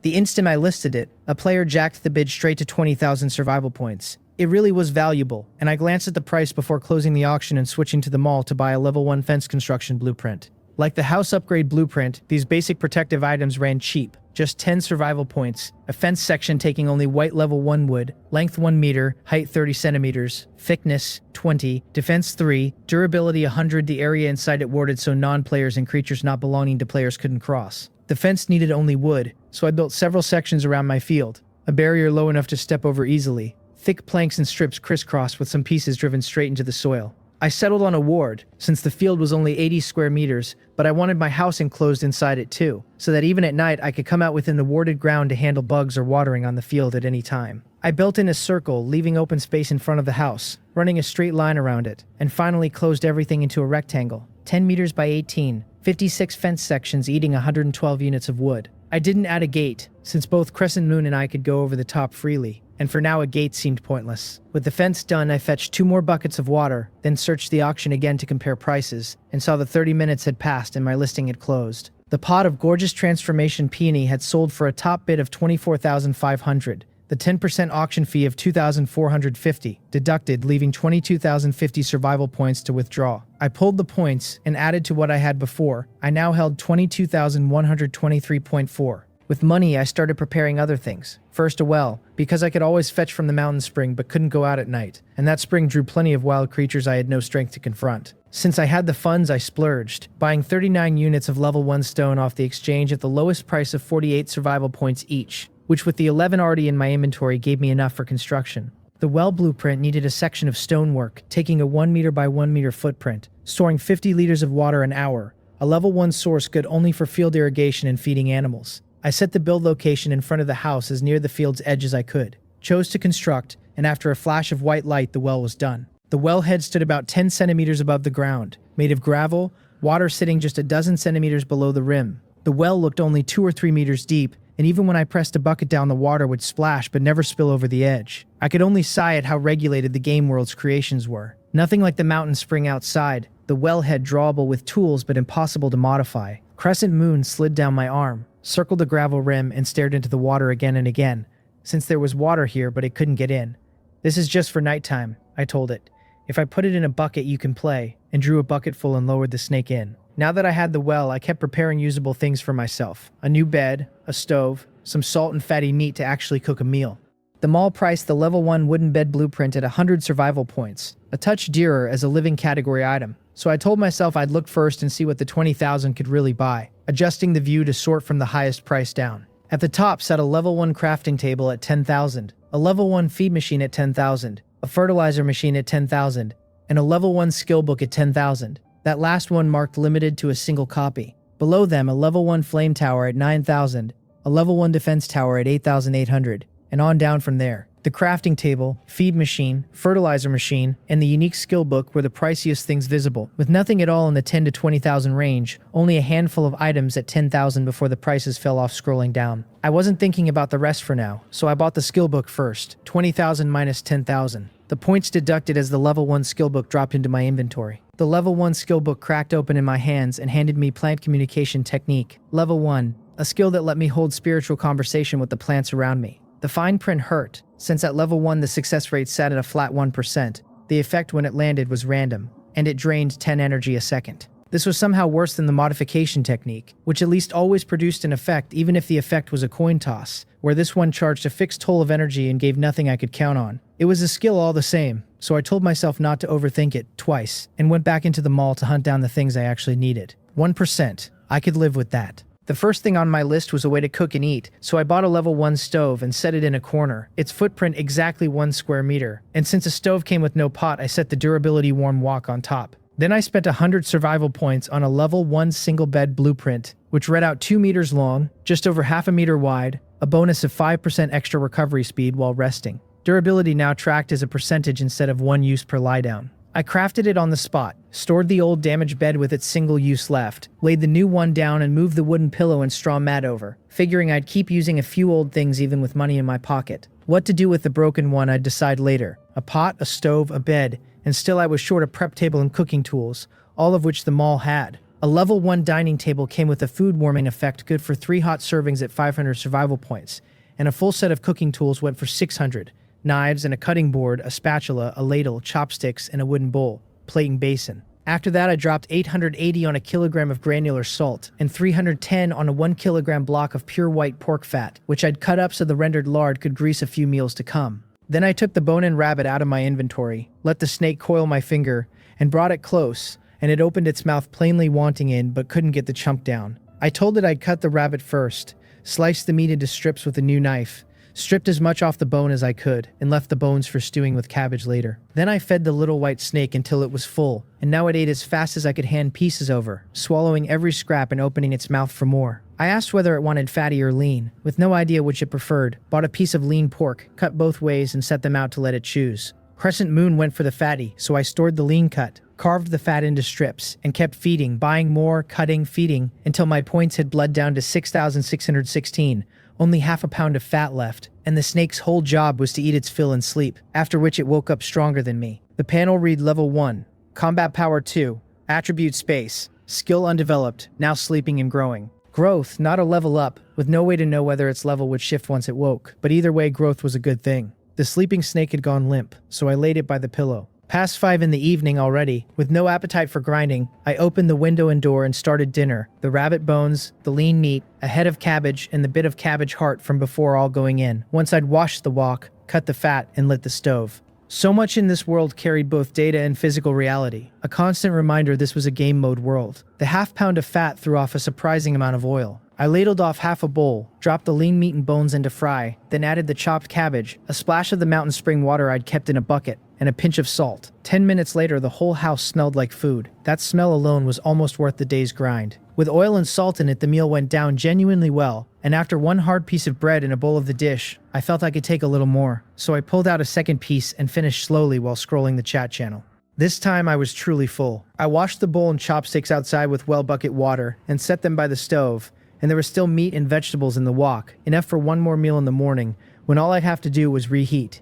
It was getting dark, so I figured I'd buy some flower pots and give the skill another try. A glance at the time put it past 5:30, and I opened the exchange and started searching level 1 flower pots, which could come not just from chests or planting gift packs, but from player crafting too, so a green quality filter had already appeared in the listings. The green pots each carried a different little bonus, one giving output up 3%, another growth speed up 5%, and the price ran a bit high. The cheapest white quality pot listed at 387, while the green ones started at 998 apiece. Scanning the bonuses, I saw nothing tied to quality or to mutation. The two things I actually wanted, so I went straight for the white pots and bought 8. I had 9 portions of soil in my inventory, but only 8 portions of seeds. which made 8 the number anyway. I ran through the day's seeds: peony, Chinese rose, orchid, honeysuckle, sunflower, lanternflower, all 7 types present, though I had only 2 Chinese rose seeds left after planting some earlier. I set the 8 pots down, filled them with level 1 soil, buried the seeds and watered each in turn, then dropped them all into my inventory, where any planted pot showed a growth paused indicator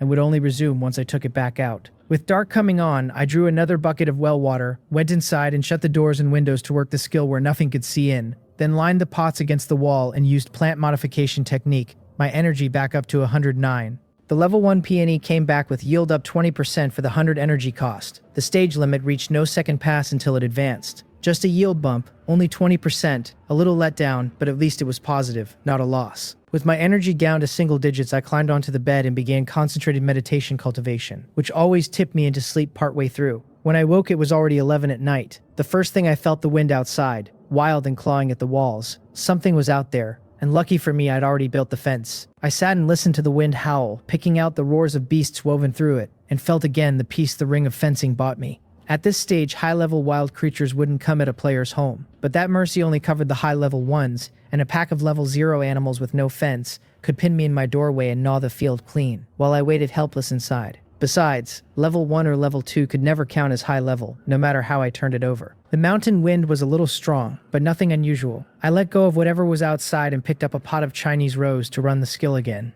I'd been cultivating since before 6, and in the 5-odd hours since, my energy cap had climbed 17 points to 128 without equipment. My energy fully restored on top of that. Whether it was the comfier bed or not wearing myself ragged by day, or simply recovering faster on a full stomach, I had no notification, so I made my guesses and moved on.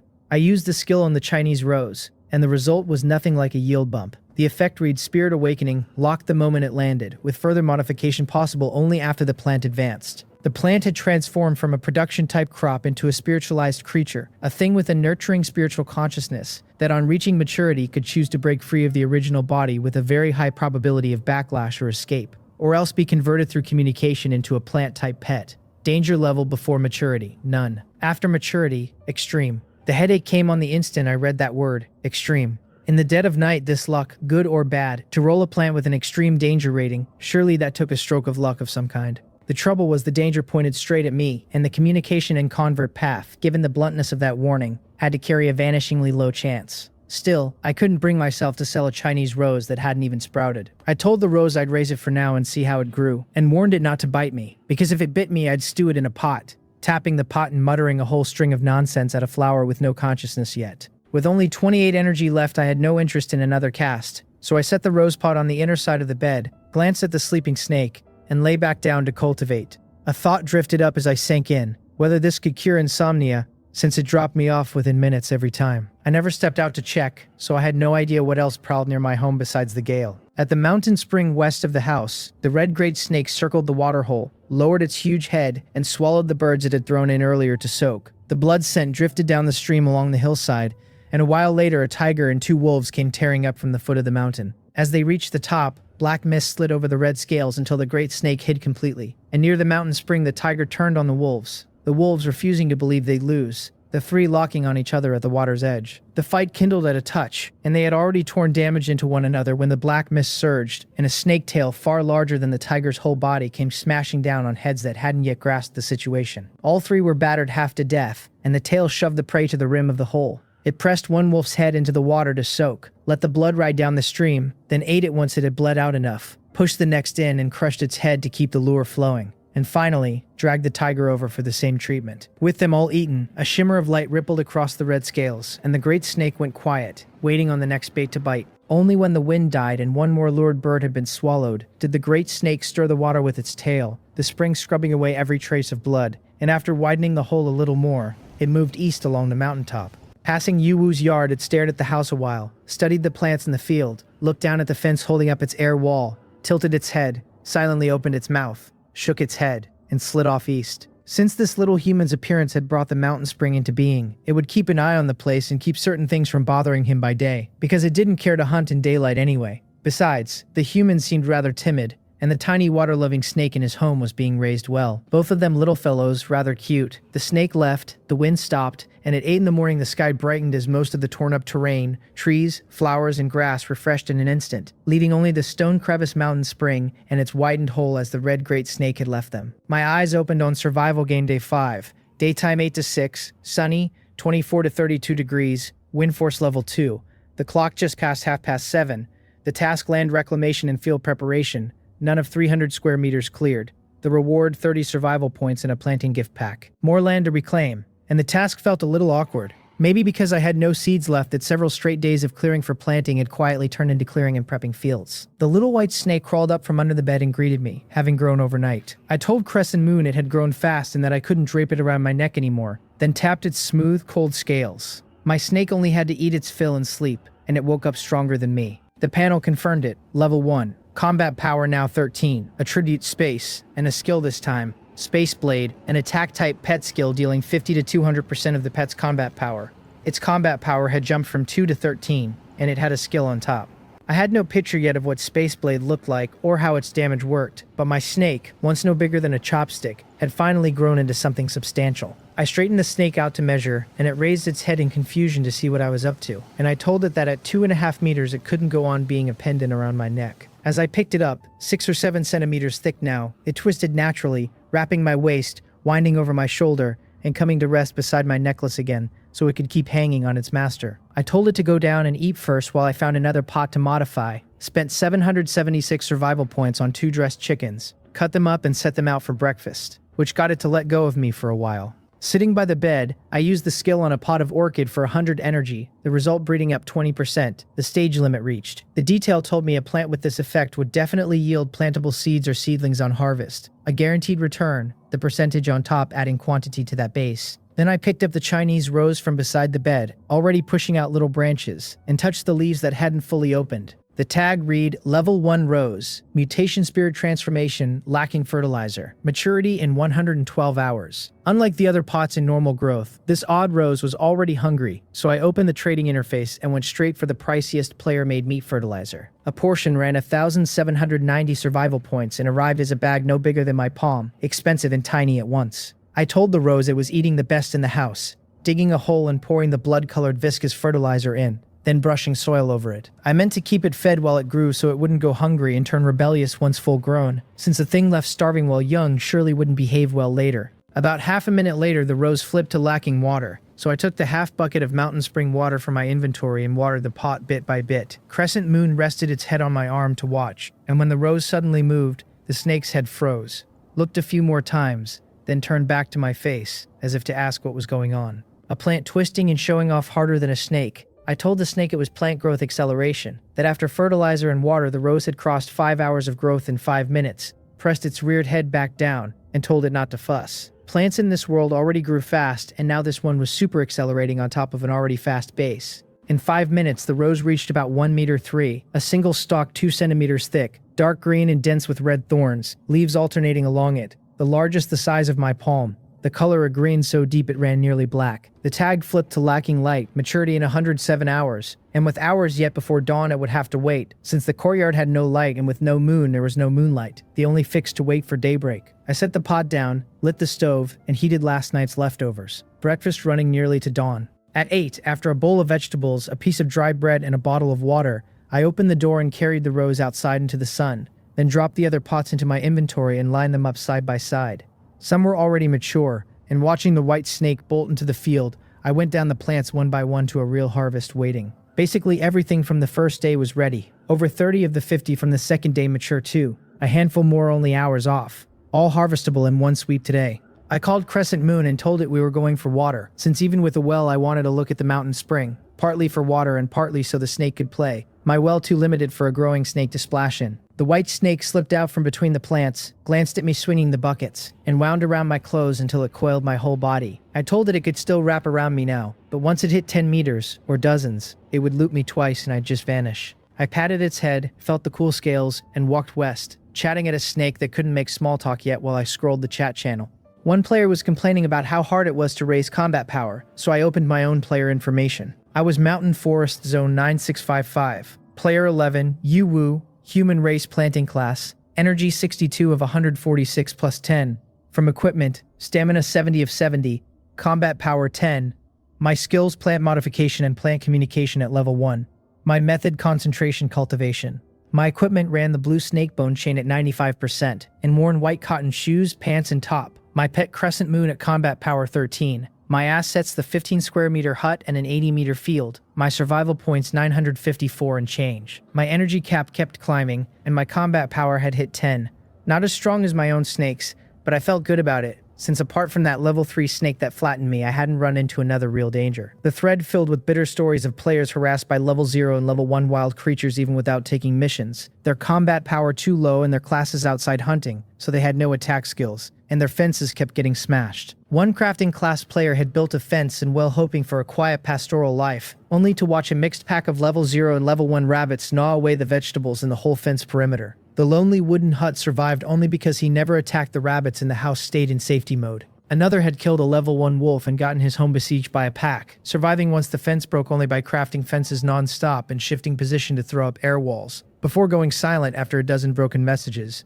I figured my home might not see a wild animal for a very long time.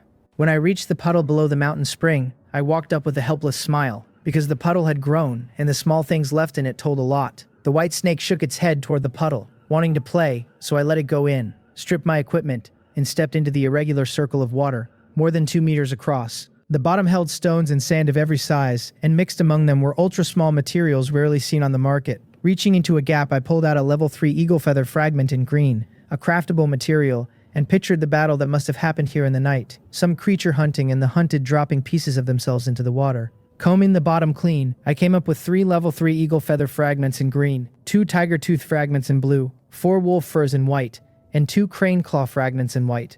I dried off, drew 2 buckets, and circled the puddle once more, finding no chest, though the day's haul was already exciting enough. The higher the level, the rarer such materials got, so I listed them all at a 0 starting bid on a 3-hour auction, and switched back to the chat channel, and almost at once a bid came in, a level 3 crane claw fragment in white at 1,000 survival points.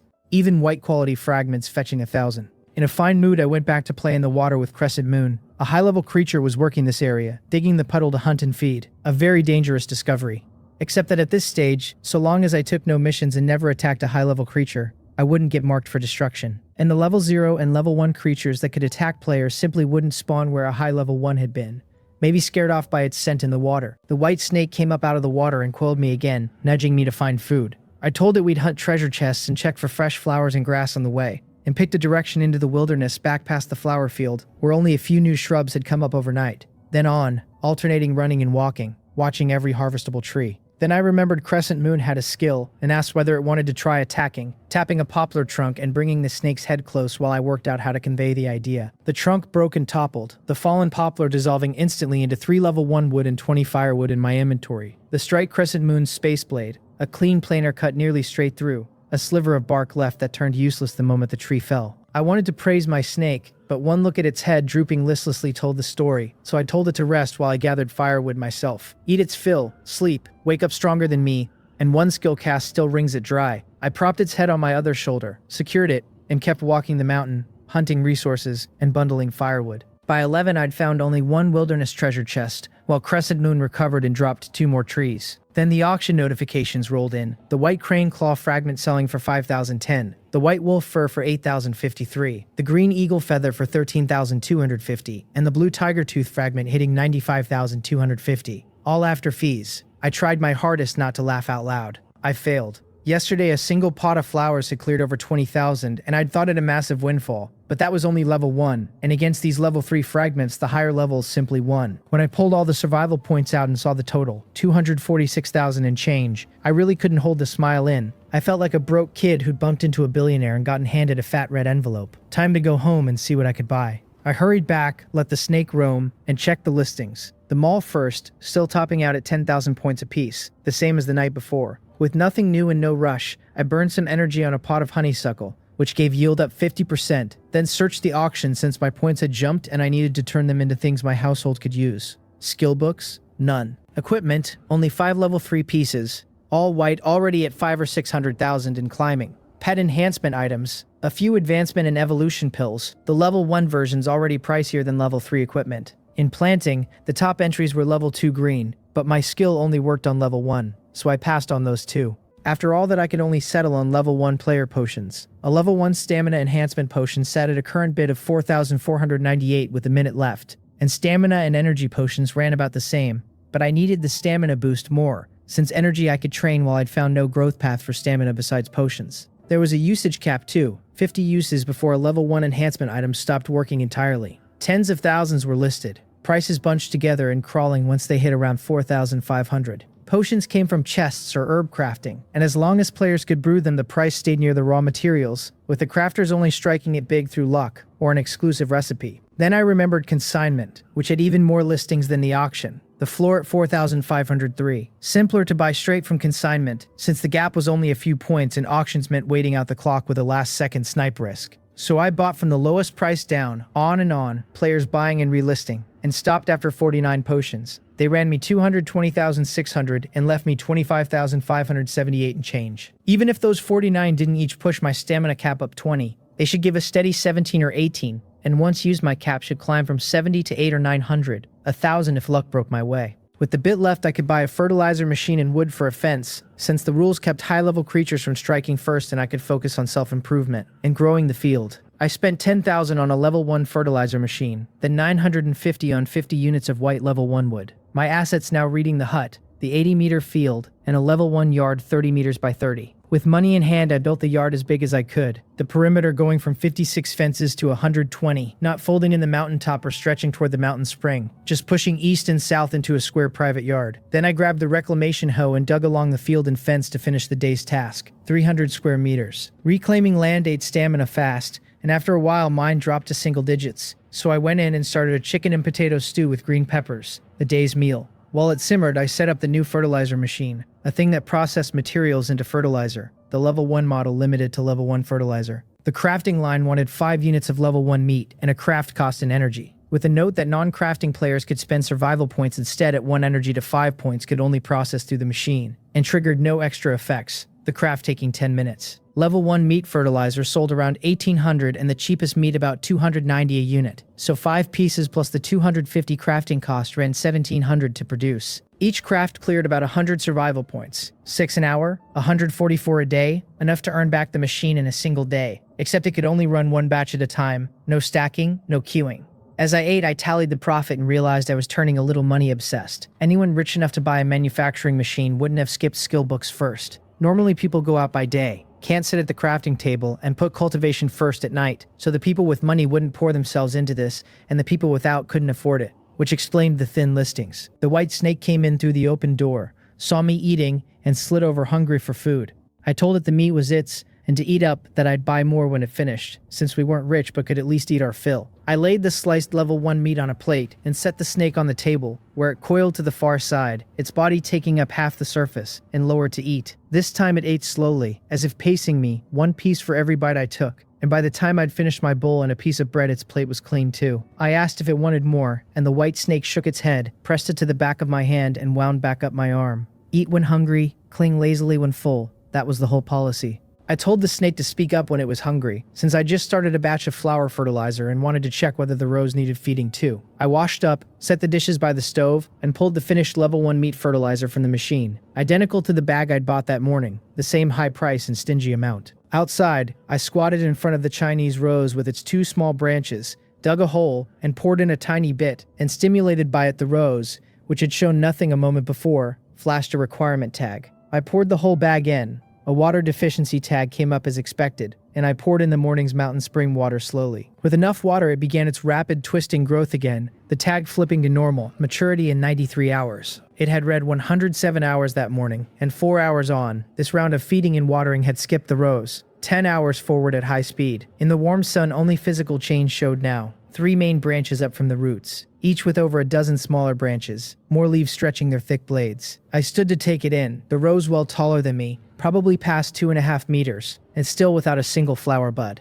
Tallest, hungriest, most dramatic resident in the house, and not a bloom to show for it. At about 2 in the afternoon, I finished the land reclamation task. 300 of 300 square meters complete. The reward 30 survival points and a planting gift pack. And I sat down to rest, worn through, the area big and the midday sun brutal on top of it. I called Crescent Moon, told it we'd head out for another look and grab 2 buckets of water on the way, and when the snake coiled around me, I felt the cool scales and stepped over the fence heading west. At the mountain spring puddle, I let the snake soak, stripped my gear, and got in to wash off the sweat and dust. After a while, the white snake came up and shook its head toward the bottom of the mountain to the west, prompting me that way. It had found nothing good in the morning, but now it could sense something delicious over there. I told the snake we'd go look, and held the white snake, which had coiled me and nuzzled my face, and set off in a straight line for the foot of the western mountain, alternating walking and running. After more than half an hour, I saw what had pulled my snake from such a distance. A level 2 snake blood vine, harvestable, set in a sprawling patch of green grass, a branch twisted like a snake with thorns shaped like snake scales.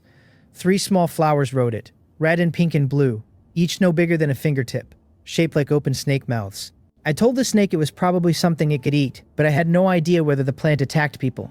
I stopped outside the green grass, eyeing the only level 2 wild plant I'd seen so far and weighing the danger, because my own home already had that abnormal Chinese rose, and a level 2 plant in the wild might also strike first. A thrown stone landed next to the vine and stirred only a faint sway of grass, no danger that I could see, and yet I stayed uneasy. Crescent Moon's tail tapped my arm, telling me to put the stone down, because it would handle the thing over there. I held it back and told it no, it was only level 1 and the vine was level 2. The white snake shook its head, knowing I was worried even if it couldn't follow the words, and since I wouldn't let it go, it wouldn't, because it didn't need to get close to act. It coiled me, wrapped its tail around my other arm, and wound along my shoulder until the upper half reared up. I'm 1 meter 8'6", and with the snake reared on my shoulder, its head sat about 3 meters off the ground, and not understanding the plan, I still raised that arm to give it something to lean on, and it happily climbed higher. The higher the better. Its tail tapped my shoulder. It was about to start. I watched tensely, felt the tail tighten on my arm for an instant, and saw one of the 3 small flowers ahead get sliced clean off, and as it fell, the other 2 split open and a sheet of red light flashed past. The reared snake slid down and I caught it, and where that ring of red light had passed, the lush grass had corroded and withered completely, the light striking out at the exact height of Crescent Moon's head, leaving the surrounding trees at that height with varying corrosive damage. No wonder it had wanted to climb so high. Stroking its scales as it flicked its tongue at me, I understood for certain that it had reared as high as possible because it knew the vine would counterattack whatever struck it.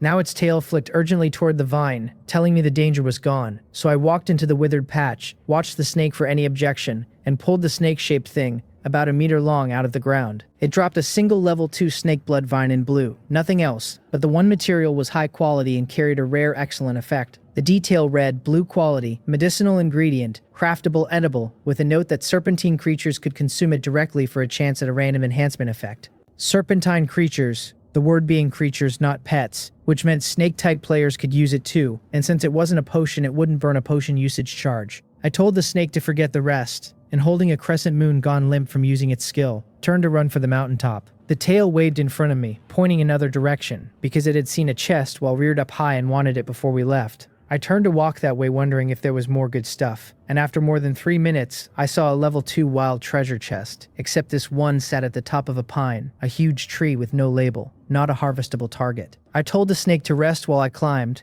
my stamina not too drained, and had it wrap my arms a few more times before I grabbed branches of every size and climbed until I touched the level 2 wild treasure chest, nestled in the fork of the crown. The chest opened on a body tempering cultivation technique, a level 1 pet egg, a 5-slot inventory expansion coupon, a level 1 crimson feather ring in blue, and 200 survival points. I took the lot and climbed down, running for the peak while I checked the haul. And even though this was only the second level 2 wild chest I'd seen, something felt off, because the contents matched the chest I'd opened on the second day almost beat for beat. That one had given the concentration cultivation technique that raised my energy cap, this one the body tempering cultivation technique that raised my stamina cap, and both held a level 1 pet egg, a 5-slot coupon, level 1 blue quality accessory equipment, and exactly 200 survival points. The only difference was no level 3 snake to scare me this time and no bird of uncertain level. This pet egg couldn't be a bird, could it? Back home, I lay on the bed, took the pet egg out, and thought suddenly of that bird that had snatched the snake last time, which I'd never seen clearly, but which had to be terrifyingly strong to grab a snake and vanish in an instant. Of course, I didn't think the one I'd gotten was that black snake with red in its name. The egg read hatchable random, so I stroked the white snake by my pillow and chose to hatch it, and if it really came out a bird, then it wouldn't just be random. The countdown ran 10 seconds, the shell dissipated, and a small black bird appeared in my hand. The pet had hatched, a level 1 bird. So much for random. I was certain now these 2 level 2 chests were absolutely abnormal. Still, the egg was already hatched, and I wasn't going to bully my own little fellow just because the chest was strange. The panel read, Pet Bird, Level 1, growing on its own or through feeding, Combat Power 1, Attribute None, Skill Undeveloped, much weaker than the little white snake. I asked the bird, about the size of a chicken egg, whether it was hungry, then minced a piece of meat on the cutting board. When I asked Crescent Moon whether it liked the bird and turned to bring it over, I found the white snake with its head pressed against the bird's side, and a closer look confirmed it really didn't mind the newcomer. Weren't these two supposed to be natural enemies? Maybe because both were pets in a player's home now, family, there was no hostility left. The little black bird rubbed against the snake's head twice, then hopped into my palm, lay down, and rubbed itself against my skin. I told it to be good and eat first, that this was its share while I cut food for Crescent Moon and myself. Seeing it could eat the minced meat, I cut large chunks on a plate for Crescent Moon's dinner, then turned to my own, plenty of potato and chicken stew left from lunch. Then I remembered the broken bed I'd stored and clicked dismantle for firewood, which turned it into 5 pieces, since broken things could be dismantled only before durability hit 0. The bird finished its meat and turned to call at me as I served my food, flapping wings still wearing only black down, looking back toward the door. I asked whether it wanted to go out, set my dinner on the table, picked up the little ones and walked out, the bird running for the planting field on its short legs after the good food there. Crescent Moon came out the doorway and rubbed my hand. The field's food free for that silly bird now, since as a snake it didn't care for those squishy bugs. I told the snake to go play too while I ate first, patting its head, and went back in to eat with the door open, in a good mood. By the time I'd eaten and drunk my fill, it was just after 4 in the afternoon. More than an hour of light left. I took the meat fertilizer I'd set to produce and poured it into the rose's pot, and the roots consumed it. But instead of asking for water, the tad came up overstuffed, unable to absorb fertilizer for 12 hours. Maturity in 73 hours. I stared at it a little embarrassed since I'd just been weighing whether to make more and stuff it as full as I could. That plan was dead. Turns out plants can overeat too. The little black bird, done in the field and full of bugs, ran back to me, and I told it we'd fetch water again and then rest. I picked up the bird, the snake coiled right up, and carrying both I poured the last of the other bucket into the pot, and set off with the 2 empty buckets. At the mountain spring pool, the white snake went straight into the water, while the little black bird tested the surface with a claw, and after several tries dropped its head and dove in, faster in the water than on land. I watched it swim back and forth, lifting its head now and then for air, a hint of helplessness in my smile. A snake soaking made sense, but this little fellow was a bird, a hatchling with only a thin layer of soft down, and here it was playing like that. The down clearly waterproof. When I came out, the bird followed, and I told it to clean up for home, scooped it onto my shoulder, drew and stowed a bucket of water, and let Crescent Moon coil up my arm. Back in the yard, I set them down and learned the body tempering cultivation technique off my inventory. The method transmitted straight into my consciousness. Unlike the quiet mind calming concentration cultivation technique, this one was completely active, running and jumping and punching and kicking, supplemented by food buffs, potions, even harsh environments. So in the days to come, I might end up looking a little abnormal, lying back on the withered grass, wanting to smile but only managing a twitch. Relaxing builds energy, exertion builds stamina. My life was going to be very full. I put the crimson feather ring on my wrist and activated it. Reading accessory equipment 2 of 3 active. Stamina cap up 10, stamina recovery up 3%, the same numbers as the snake bone chain, only aimed at stamina instead of energy. I told Crescent Moon to eat its snake blood vine since we weren't going out today. The white snake pressed its head to my face and nudged me, curious why I was lying on the ground, and I told it I just felt like sensing the aura of the earth and to come back inside.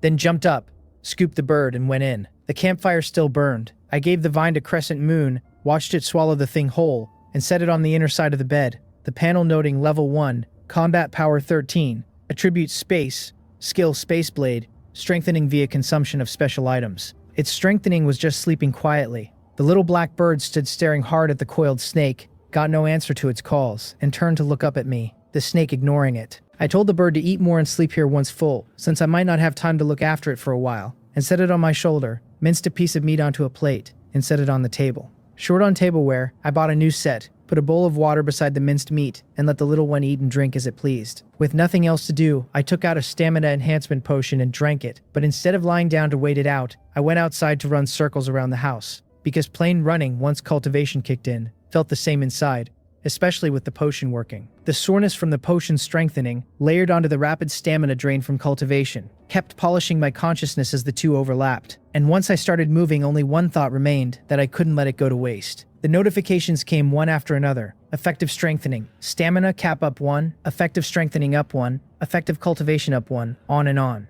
By the time I couldn't hold on any longer and collapsed on the ground, the potion's effect had long since ended and the cultivation boosts had stacked up several in a row. I lay there worn through, my whole body tingling and numb, only my fingers able to twitch. The little black bird had followed me out and watched me run from the door. Now it came over on its short legs, nudged my fingers, got no response, and finally nestled in against my neck, since its master had fallen asleep too. The sleeping me would never see whether the sky was black or white. In the dark, with many creatures abroad that couldn't be seen by day, the red great snake came from the east again, stopping at the fence outside the once more expanded house. It saw the human asleep in the yard and silently opened its mouth, wondering whether the human was an idiot to sleep on wild grass when even a courtyard wall could block so little. The household snake, though, was being raised well. To the great snake, a level 2 snake blood vine wasn't precious, only because it no longer needed one, since traded to snake creatures in need, it could fetch the origin strengthening items humans craved. And here was the human feeding unrestricted origin strengthening goods to his snake while he swallowed capped, side effect ridden low level potions. Then it leaned forward at the fluffy black ball huddled at the human's neck.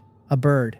Weak. A clumsy foolish human. A rowdy space attribute hatchling snake. A fragile attributeless hatchling bird. And a plant that had overeaten before it even grew up. My head hurt. I'd slept several hours and the wind on my head had left it sore. And that was what woke me. I took in the pitch black surroundings, turned, and saw the light spilling from inside the door, and scrambled up to head in, only to feel something fall from my shoulder, which I caught, the little black bird. I stroked the now awake bird a few times, the soft downy fluff genuinely nice under my fingers. But it was better to get back inside, the wind too strong, the air wall good for blocking wild creatures but useless against wind and rain.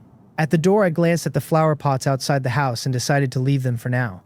The stamina strengthening process would keep draining both stamina and energy, but the cultivation gains were gratifying enough to make up for it. My panel read Energy 86 of 146 plus 10, Stamina 54 of 113 plus 10, Combat Power 12, my cultivation techniques now concentration and body tempering both. My stamina cap had already been pushed to 113, but after a few hours in the yard, the clock reading 10:21 at night, both stamina and energy had only come back about halfway. I lay down to build energy this time, certain now that the higher the cap, the faster the progress, and that stamina cap strengthening by potion or cultivation demanded a lot of energy on top. I drank a bottle of water, lay on the bed with the bird on the far side of the pillow, and began concentrated meditation cultivation, the gale howling outside, none of it touching my home. I fell asleep fast once the meditation started, and shortly after 5 in the morning a notification sound woke me. It was a level 1 random quest, planting field protection, the ripening crops having drawn the attention of some wild creatures. On accepting I'd face level 1 to level 2 attacks on the field, and have to fend off 10 waves. The reward 2,000 survival points and 1 random level 1 equipment. The ripening crops had triggered another random quest. I declined without a second of thought, and the system noted my refusal, dismissed the quest and let everything settle back to normal. 2,000 points and a random drop. Not for 10 waves of teeth in my field. Past 5, and since I was up I had no plan to sleep again. I glanced at the snake and bird sleeping on either side of me, and got up to harvest the mature crops first. I bought a piece of fatty meat, gathered the vegetables piled in the house, and set about a potato and cabbage stew.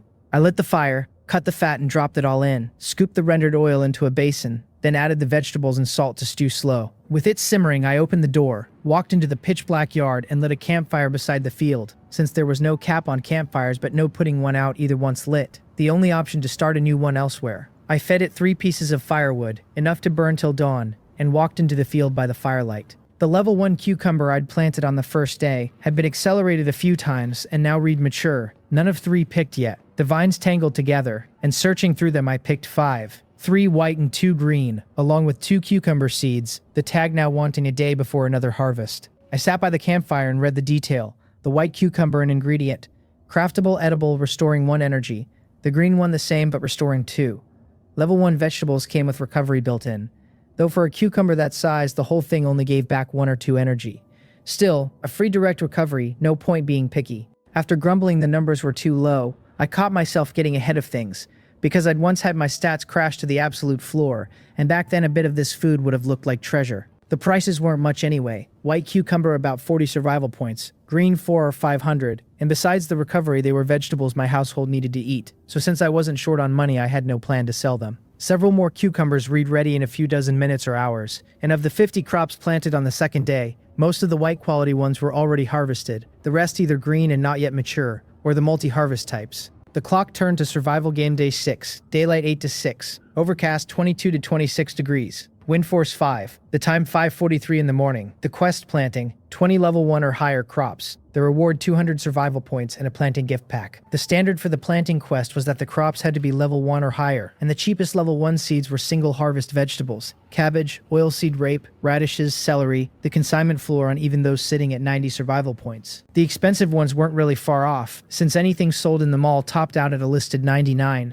The price held steady mainly because farming profession players kept the demand constant. The daily quests came as land reclamation, or planting, or both together, and there had never once been a quest tied to harvesting. There was no rush, the wind still strong enough that I told myself to stay inside a while longer, though I left the door open all the same. I glanced at the Chinese rose, which showed almost no change for all my fussing, then sat down to try another skill, since I'd already worked plant modification technique on my crops, and watched it throw off several effects. This plant communication technique was the new one, and without counting equipment, my energy capped at 168, the skill burning 10 a second, 16 seconds at the outside. But whatever came of it, I had to try it once. The pot of Chinese rose sat just past the open door. I reached out with my spirit to brush its branches and leaves, and my energy started bleeding off 10 at a time. The skill live, but the success rate so low it was almost insulting. When my energy fell under 10, my projected spirit lost its focus, and I lay flat on the floor with a heavy sigh. Every attempt a failure. The fast drain left a mental exhaustion that gnawed worse than physical tiredness. So I dragged myself up, fell onto the bed, and switched on concentration cultivation technique before sleep took me, since more energy was always more energy. Crescent Moon woke before me. The snake lifted its head, looked me over, then slithered up from the pillow to nudge the still sleeping Dark Plume and ask what had happened, why the master hadn't stirred when it was already light and the door still hanging open. The little bird woke with a start, raised its head, and blinked up at the snake with round aggrieved eyes, since it had dropped off the moment it got home the night before and knew nothing either. Crescent Moon stared a beat longer, then slid off the bed wearing a put-upon look and went out to the courtyard to see for itself. Spotting bugs working through the planting field, it turned straight back to the bed, let Dark Plume perch on its head, and carried the little thing out to find something good to eat. By the time I surfaced again, it was 9 in the morning, and I told myself that I had been a comfortable sleep, my energy cap reading 184 now. The higher the base, the more cultivation seemed to add. I got out of bed and stretched, grinning at my data profile. Cultivation really was the kind of thing that hooked you. I told the snake and bird we'd fetch water first, and eat once the plants were watered. Stepping out and finding the two of them already busy in front of the house, I noticed both buckets had dropped under half durability, so I pulled up the consignment listings, where the price had eased a little. I spent a touch over 4,700 survival points on 10 new buckets, one per inventory slot since I had 20 and held next to nothing. Dark Plume hopped to my side, jumped into my palm, and rode up onto my shoulder. The snake had leveled and evolved in its sleep, grown a bit bigger again. And though it still wanted nothing more than to wind around me, it tested wrapping its head over my arm and worked out on its own that it had outgrown being carried.